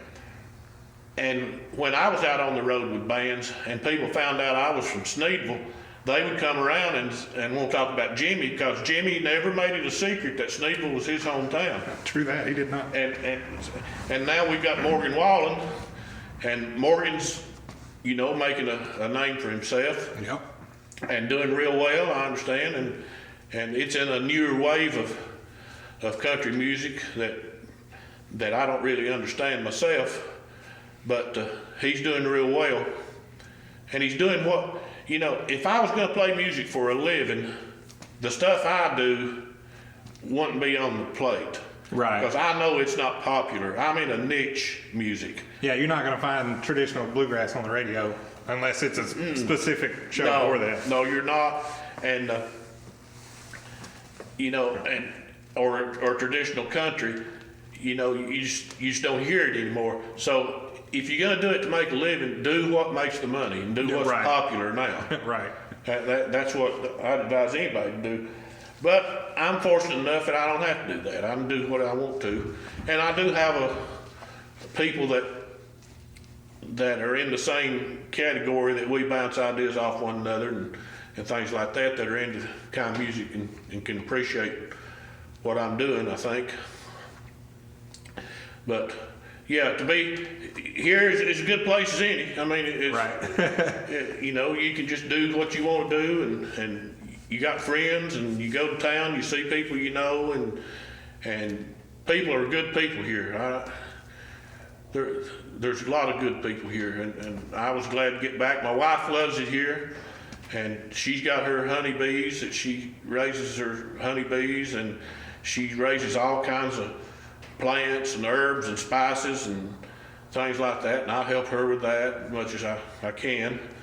And we just got a good life here. I can't complain about anything. Well, it certainly treated me well growing up. I mean, I moved to Knoxville just before I turned 21, and the first 20 years of my life here, I can't scoff at. And, I mean, I don't ever hesitate to come back. You know, Right. I don't. I really don't. One of my favorite things. You've been to my parents' house, right? Yes. You know the view looking out towards the ridge from the kitchen. Yes. I will never take that for granted. I love that view. Anytime I come home, I post a picture of it. Like I tell people, that's the view I grew up with. Like I sent pictures to people of it today when I got home. I love it. There's nothing in my life that'll ever replace it. So, you know, it's special to me too. And I'm really happy to be doing a podcast from Hancock County today because I haven't done that yet. I've been doing this for a year. This is episode number 31. I've had people from Sneedville and Knoxville on the show. But this is the first time I've recorded inside Hancock County lines, and I'm really happy about it. Well, we've been talking about me, or I've been talking about me. I didn't mean to do that, dominate that. Oh no, that's why I'm here. I'm here to talk to you. But I want to know about you. What all you've been doing? Well, as a day job profession, I wrap cars for a living, and ironically enough, I saw one of the fruits of my labors at Clinch River Market on the way up here. Looks like a group of Porsche people had driven up and down the river, or we're going to go for a drive somewhere and start or stopped at the Clinch River Market. So, you know, I pulled over on my way here and I walked over there and I didn't talk to a single person. I just said, you know, walked around the car, looked at it, made sure everything was okay, and came on up here. And I was tickled to death to see my work in the middle of Hancock County. Yeah. Now, I know we got good driving roads around here, but I don't know everybody knows about that. And these guys knew about that, and I was really happy to see it. So I took a picture, snapped it, sent it to my boss. I said, look who I found, you know, just in the middle of Hancock County here. Surprised the shit out of him. But yeah, I wrap cars, and you know, like I said, that's my day job. I really enjoy it. It gives me a lot of room to be creative. Different set of problems every day, you know. Well, keeps me on my toes. Let me pick your brain. Well, go ahead, please. You do these cars, you do them every day, and obviously you're good at it. But I'm sure some turn out better than others. Yeah, definitely. And I know there's probably one every once in a while. There's a little something somewhere that you know about. Yeah. And you say, "Oh man, I wonder if this guy noticed Ever this. noticed that? Is that you know?" And you talk to the boss, say, "Is this? Do they need to redo this, or is this okay?" That's a serious part of how we communicate in the shop. Yeah. You know, Louis, my boss, he's got the final say on quality of stuff, and there've been several times over the almost 3 years I've worked for him where he's looked at me and just batted his eyelashes and been like, "What'd you do?" You know, like what happened? And he said, "Well, we need to do it this way next time, and do this technique here and that technique there, and you know, when you start over, be a little more mindful of how you do it and do it this way." Yeah, it's not always that it's wrong. It's just that should I, you know, there was another way to do this. Would you prefer I did it this way? Yeah, and we say a lot, there's 1,000 ways to skin a cat, and that can apply to so many different things. And you know, there's an envelope within these things that is acceptable of how you put them on and how you treat them. Sometimes you can do things that aren't exactly in the black and white and still fit within the parameters of the install. But there are the black and white rules of how to do the thing, and then there's all the stuff that works that isn't in the book. Exactly. You know, so there's a lot of techniques like that get folded into the workflow, but you know, we all know the criteria we're working within. Everybody understands it. We all know what we're looking at when we're all working on something, so it's nice. So it's no different than being in a band, and everybody understands. We have to have a concerted effort a lot of times, because if it's not just one person working on a car, which it usually isn't, we honestly try to work across and away from whatever the other person is doing. So if somebody's working on a driver's door, The other person could be working on the rear passenger door, and then when they're done with that, they flip to the front passenger door and the rear driver's door. Or, you know, if somebody's working on the front passenger fender, somebody's working on the driver's rear quarter. Yeah. And then, you know, you just kind of work your way around a vehicle. And then there are certain parts of a vehicle that, you know, you might need another set of hands or two. Like hoods are sometimes funny. Roofs are definitely can be a pain if they've got a lot of like ribbing and texture to them.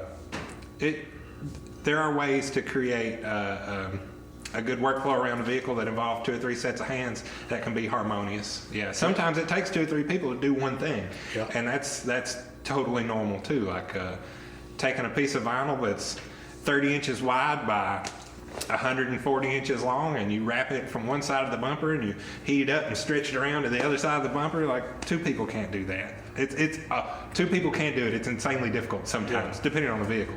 But yeah, it's really important that everybody knows what's going on all the time, and you have to be able to effectively communicate that and understand what resources you have to do the job. Because if you cut a piece of material the wrong way, you might not have only screwed your piece of material, but literally every other piece of material that you're going to pull off that roll.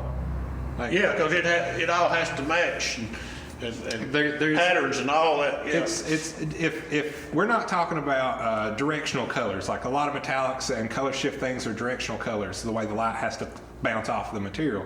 But if it's just a plain color that we're messing with and we can cut whatever off the roll, it's a lot like Tetris, because you know you need 6 pieces that are 4 inches wide by 6 inches long to do roof racks or something, and then somebody cuts something off the end the wrong way, and now you have 6 pieces that are 58 inches long. It kind of screws you a little bit. So, but don't it get under your skin when people that don't know and they oversimplify it talking about it? Like, and I'm of course going back to the music. You know, they'll say, "Oh yeah, he just plays them different instruments and records that stuff on his recorder, and then he just bitches it all together." Right. You know, it's just, and you know, and they say, "Oh, wrapping those cars, it's not that big a deal. They do the fenders, and then they do the hood, and then they do the doors. They just do them separate, and then they just put it all together. No, you know, it's no big deal." But sometimes, yes, some people do oversimplify it, and they tell me that straight to my face, like they know exactly what I'm talking about. And I think you find that in any industry, really. I think you do. But does it get under my skin? Yeah. Do I know that at some point if I let that guy keep talking, he's going to swallow his foot? Yeah. So I generally just let them keep talking until they put their foot in their mouth. Yeah. And I'm not really about calling people out in those conversations. I'm not going to tell a whole lot of people, you don't know what the hell you're talking about. I'm not that guy, but I will sit here and watch you mess up while you think you know what you're talking about. And then I'll tell you why you're wrong after you realize you're wrong, but I'm going to let you do that first. Yeah. It's oddly entertaining to me because you know I know what I'm talking about, but well, I don't hold that against people. If you know, we're all guilty of acting like we know what we're talking about. I know I can watch a football game. Now, obviously, I don't watch very much, but if I see it, it looks pretty simple to me that they're just throwing the ball and one's trying to get from one end to the other, and they're kind of colliding and falling down on top of one another and things. It don't seem that complicated, but I've got enough sense to know there's that every move that they make is accounted for, and they've got plans and all their play books and all that stuff. They take it very seriously, and I'm glad they do. Yeah, there's a finesse to it. Exactly. And you know, some fenders can take 10 minutes. Some fenders take 40 minutes. It really just depends. Shapes, geometries, the way the corners fold, the way the metal's welded together, where the panel seams are. Like, I could talk for an hour just about how to do a fender. And I don't blame people for not knowing, because most people aren't in the position to know. Right. And it's not like... But I can appreciate somebody, you know, I was very honored back when your grandfather was a principal of the high school. He asked me to come and do the commencement address. And I said, well, you know, why you want me? I said, I'm a nobody. I said, they usually get somebody important, you know, like a big ball player or a congressman or president of a college or something. I said, I'm a nobody. He said, look, you've played on the Grand Ole Opry and you can fly airplanes. That's big news, you know. I said, well, I don't know. But I said, I'll do it. And I was honored to do it. And my theme of the thing was, I said, things are getting ready to change. When you walk out of here and graduate school, up to now, you've had people pat you on the back and say, just do the best you can do. That's all we'll ever ask of you. Yeah. Forget that. the real world is not that accommodating. Right, it's not. And let me give you an example. If you're afraid of heights and you get a job over here at Powell Valley climbing poles and you can only get 3 foot off the ground and you freak out, the best you can do is not going to be good enough. Right. If you pass out when you see blood, You can't be a medic. you're not going to be a paramedic. You can't. Because the very best you can do is not going to be good enough. Right. And nobody's going to say, that's okay. Just, He lived. Your check will be in the mail. Don't worry about it. It's okay. Just, you know. I said, so the alternative is do what you can be best at. Yeah. And I said, if being a plumber or an electrician or whatever, I've moved around a lot. And when I go into a different town, moving and work, and you need something done, I say, hey, my pipes are leaking. Who's a good plumber? I said, you be the name that comes up more often than everybody else. Yeah. I guarantee you'll always have a roof over your head. You'll have money to buy things you need and your kids and take care of them and all that. That logic really applies to the business I'm in. I will humbly say that we're a pretty popular option to come get these services done for your vehicle, whatever it may be. So, people recommend us a lot. They'll say, go see Louie at AZ, or, the crew at AZ really knows what they're doing. And we get a lot of referral business like that because we work really hard to do good work. Well, yeah, and that's what's important. Collectively, we're really proud of it too. And one of the things that's delighted me most about doing this work, as much as a car guy as I am, I grew up in my grandpa's used car business / garage in town till I was 13, 14, something like that. I was always around cars, and growing up and coming back to cars has felt really nice, and being professionally involved with an occasional very, very expensive high-end vehicle feels good. And I can drive 20 minutes across Knoxville and I could say 5 or 6 vehicles that I had my hands on in some form or fashion. So my work is out there. Well, yeah, and it's something to be proud of. And I am proud of it. As a collective of individuals that work really hard in their trade, we put out good work, and it's nice to see it out and about, doing what it's supposed to be doing, just like when I stopped and looked at that 911 earlier, or the 917. It was a Cayman, but Cayman GT4. But, it's nice to see what I do out and about in the world, and it feels good. And I don't necessarily need the praise from the owner or random people that see and appreciate the car. I just like knowing that it's out there doing its thing the way it's supposed to be doing, and whoever it may be appreciates it. Well, yeah. It feels really good. And I'm sure that industry, that if you talk to somebody, you all are, it's nothing so unique that, well, I'm not saying it's not. If you talk to somebody in California that's doing what you're doing, y'all talk the same language, and you say, well, it's, we're going to do this fender, do this way. They know what you're talking about. And people tell me sometimes in the music, say, I don't see how you do it. And my wife will say, you go with these guys up in Virginia. I've got some guys I play with up around the north of Roanoke, up Stanton, Virginia, Sharpsville, up in there.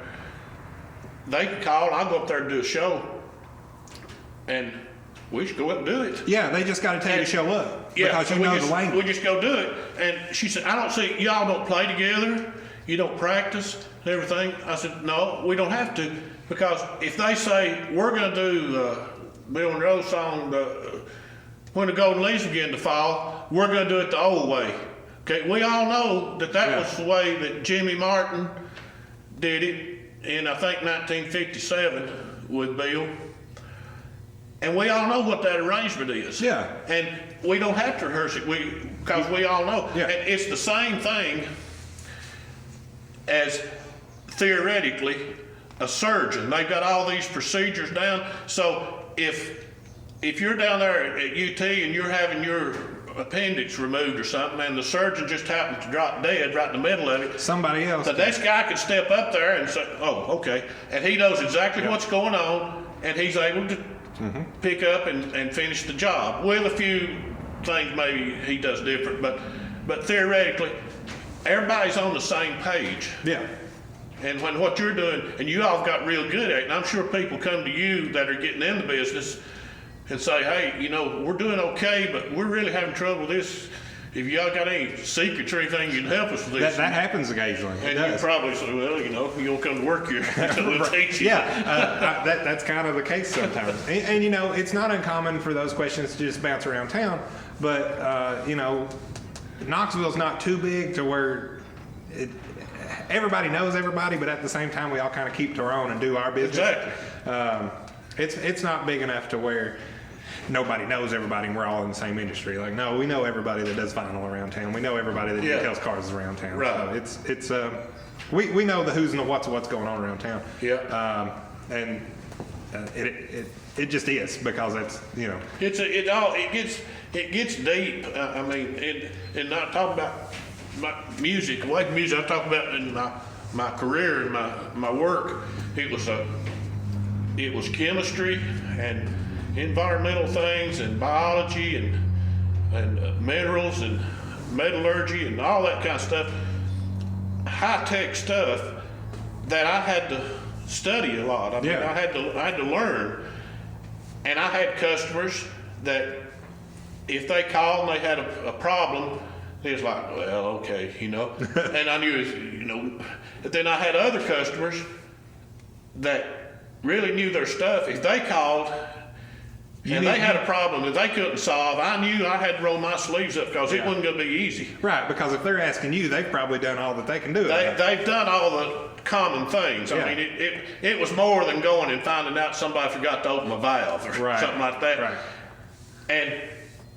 But see, it's not that I was smart.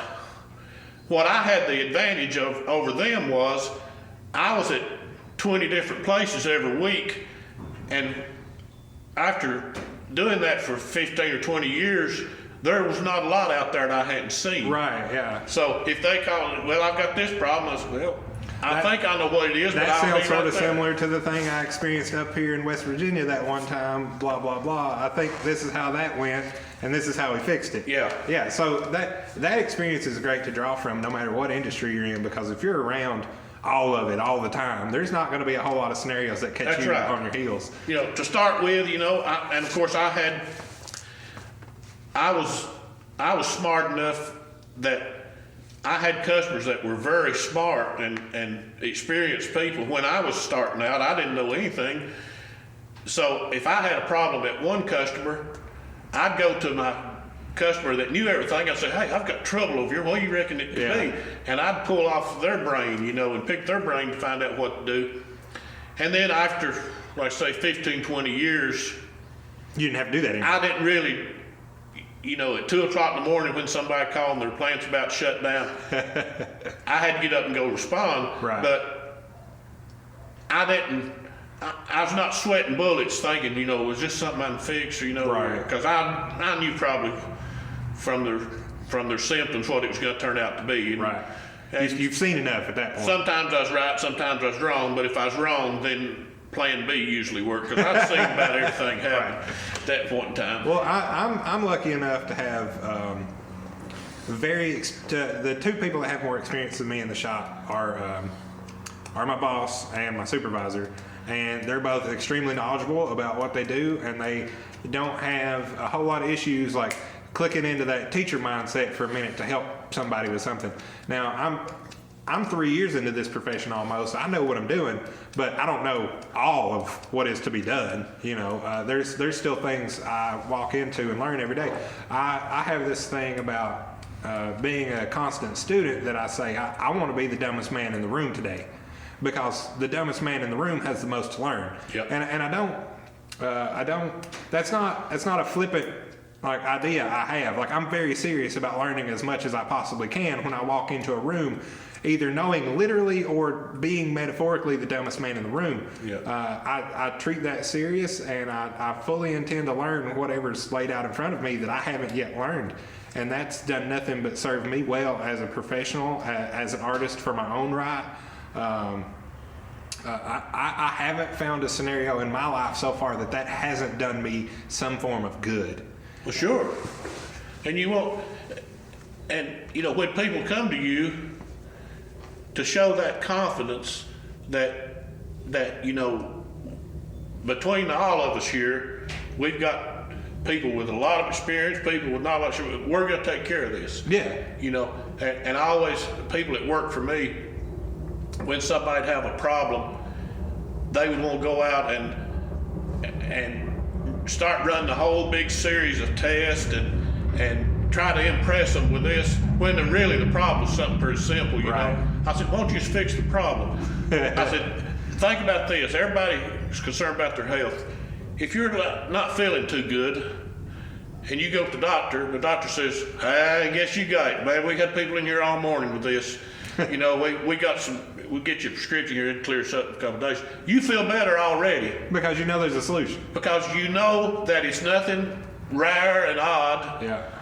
You know, a doctor told me they teach you in medical school, if you hear hooves, think horses, don't think zebras. It's Right. Start with the logical thing. yeah. And, so you feel better knowing that what you've got is not anything rare, it's pretty common, and there's a treatment for it. So you feel better already. But if you go in there, you just feel a little bad. He says, well, man, I tell you, I'm going to schedule you for a stress test and an MRI. Oh, a dear CAT God, scan, what all and, could it you know, be? it could be this and that. And you think, why did I open this can of worms? I'd probably got better on my own. I'd regret even coming in here. So if your customer calls you with a problem, if it's simple, fix the problem, go on. That's all he wants. Yeah. He don't need you to impress him. He don't want to know the housing wise. He just wants the answer. That's right. Yeah. But we have those requests too, and it really never ceases to amaze me what comes through our door, metaphorically, because we've been asked all kinds of crazy stuff. We've done things for people all over town that you would never think of, and I love it. Something to do as a day job professionally in an established industry. It's a great thing for me to be doing as the person and creative person that I am. So I found a really good place to be in a professional sense. Personally, art-wise, I've poured a lot of creative energy into the podcast the last year or so, and I've put a lot of energy into finding quality guests and having quality conversations that I am excited to share with people. I've curated a couple art shows of just my own art. I'm curating a show now that's going to be in August that I don't know if I've fully detailed out on the podcast or not, but it's going to be a showcase of people that make art that is in the same vein of art I make. And Knoxville doesn't have an art scene for the art that me and my friends make, and I'm tired of it. So I'm trying to put together a thing that showcases the people that make art and the community of people that make art like this, because so far it's not represented at all in the art context of Knoxville. And all these people that I want to put on display are super talented, and they're my age or similar to me, and they've been making this kind of art because it's the art they feel called to make, and there hasn't been a single established gallery or formal entity around town that really gives these people and the art they make a solid venue. And even if I have to do it once every 3 months in some random spot that I didn't do it at last time, I don't care. I'm going to do it because these people also deserve that wall. Sure they do. That somewhere to display. And not everybody likes psychedelic art or really vivid things, but there's a community out there for it that support it, that don't get exposed to it because it's not being shown anywhere. And it's that vicious cycle about being exposed and getting exposure that you either have to just step into it and say, I'm going to do this thing and I'm going to take all these people with me, or it just doesn't happen. So I really try to share what I do with the people that I care about, and at the same time expose it to the broader, eyes of Knoxville, more or less. And wherever else it happens to be seen is great, but I'm just trying to do the Knoxville thing because that's where I'm at, and that's where the people I want to surround myself with are, and that's what they're making when they're making it. So Well, it'll grow from there, and then of course you'll network and have people doing the same thing in other places. right, and there are a lot of other towns that have really good art scenes like this. Denver is a great example. Austin's a great example. I haven't been to Texas, but I've been to Denver, and it's a great place with a lot of art. And I really wish to see a lot more open acceptance of all different kinds of stuff, because there are several fine art galleries in Knoxville that have amazing work in them, and they'll have amazing work 365 days a year. But that's not to say there isn't a spot for a lot of other things to be displayed. Sure. But right now there just isn't, so I'm doing what I can to fix that. I was in one of the first sessions I did in Nashville, was I don't know who it was with, but one of the Grand Ole Opry stars there was at the studio. He doing some work on something. He was a project of his, and I was talking to him, and he knew all about fiddle players, and I was playing fiddle in this session. And I said, "Who do you think's a better fiddle player A or fiddle player B?" I won't mention the names. And he said, "It's not about who's better; it's about who's different." Yeah. And I never forgot that. Well, I mean, that's a great answer, because it's not about who's better to quantify it. It's celebrating the differences, because this person plays it one way and that person plays it that way, and it's both great. It's just, what are you looking for in the moment? Well, I've heard people, and I don't have a lot of respect for people that are whichever way the wind blows. And if you're talking about art, you mentioned psychedelic art. So if you got a guy that he's this way, and then next week psychedelic seems to be selling, so now he's psychedelic. And then the next week he's just playing follow the leader and ride somebody's coattail. Dog portraits are where the money at these days. Yeah, and you know, I've had a few people through the years tell me, say, you know, I got there at that festival where you was playing, and said, we got out of the cars walking up there, and he said, I could hear it from way off. And I said, that's Rick on stage there. And I said, you know, that means more to me that you could identify me than you coming up there and listen to me play and say, oh, who that guy is, he sounds just like Benny Martin or Kenny Baker or whoever. And that's intended as a compliment, but that's not the one you want to get. Yeah, I know. Yeah. I know. And so I wanted to be whatever I was, good or bad, you know. And I know there was a fiddle player, a famous session player in Nashville named Johnny Gimbel. And Johnny Gimbel said, if you try to sound like me, who's going to sound like you? Right. And that's the celebrate the differences part, because anybody can try and sound like somebody else, but why would you? Yeah. Like, that's the way I see it. Now, I don't play any musical instruments. I would like to. One day I might learn, but that's just not a thing I'm doing right now.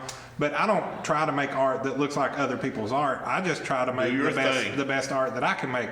And that's taken all kinds of different forms. Like, I paint, I draw with pens and pencils, I use my 3D printer, I make all kinds of stuff. And sometimes I'm just making tools to accomplish other things. Sometimes I'm making something on that printer that comes out to be its own thing. And I use the whole digital workflow to produce that one physical thing, and that's it. That's the thing. Well, but let's qualify that in wrapping up what we was talking about before, about when I was saying, if you play a song, some people will play it different, but there's a right and wrong. It's black and white. Either you're playing it right or you're not. Now, you can embellish on that, or you can simplify that, but the basic fundamental of the song's got to be there. Yeah. So if you say, well, I'm going to paint a picture of a horse, and you paint a picture of a horse, but it looks like a dog. Anything but a horse. Or a cat. It looks like a cat.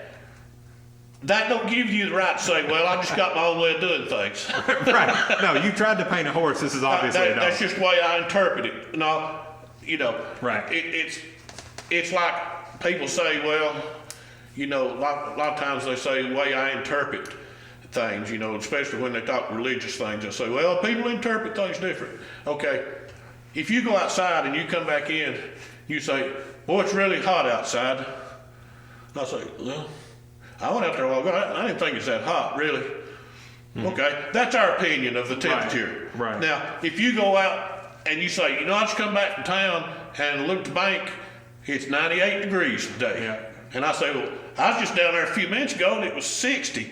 So then it's not an opinion anymore. Right. One of us is wrong. One of us is way wrong. Or the machine malfunction. Right, but there is a hard point of what this actually is. Yeah, So- you've got to be in the fundamentals, and then you can embellish and do whatever you need to do. Right. And art and music, all creative things are that way. So if you paint a picture of a barn, it needs to look like a barn. It can't look like a lighthouse. Right. And say that's just obviously a little That's different. the mate. fanciest barn I've ever seen.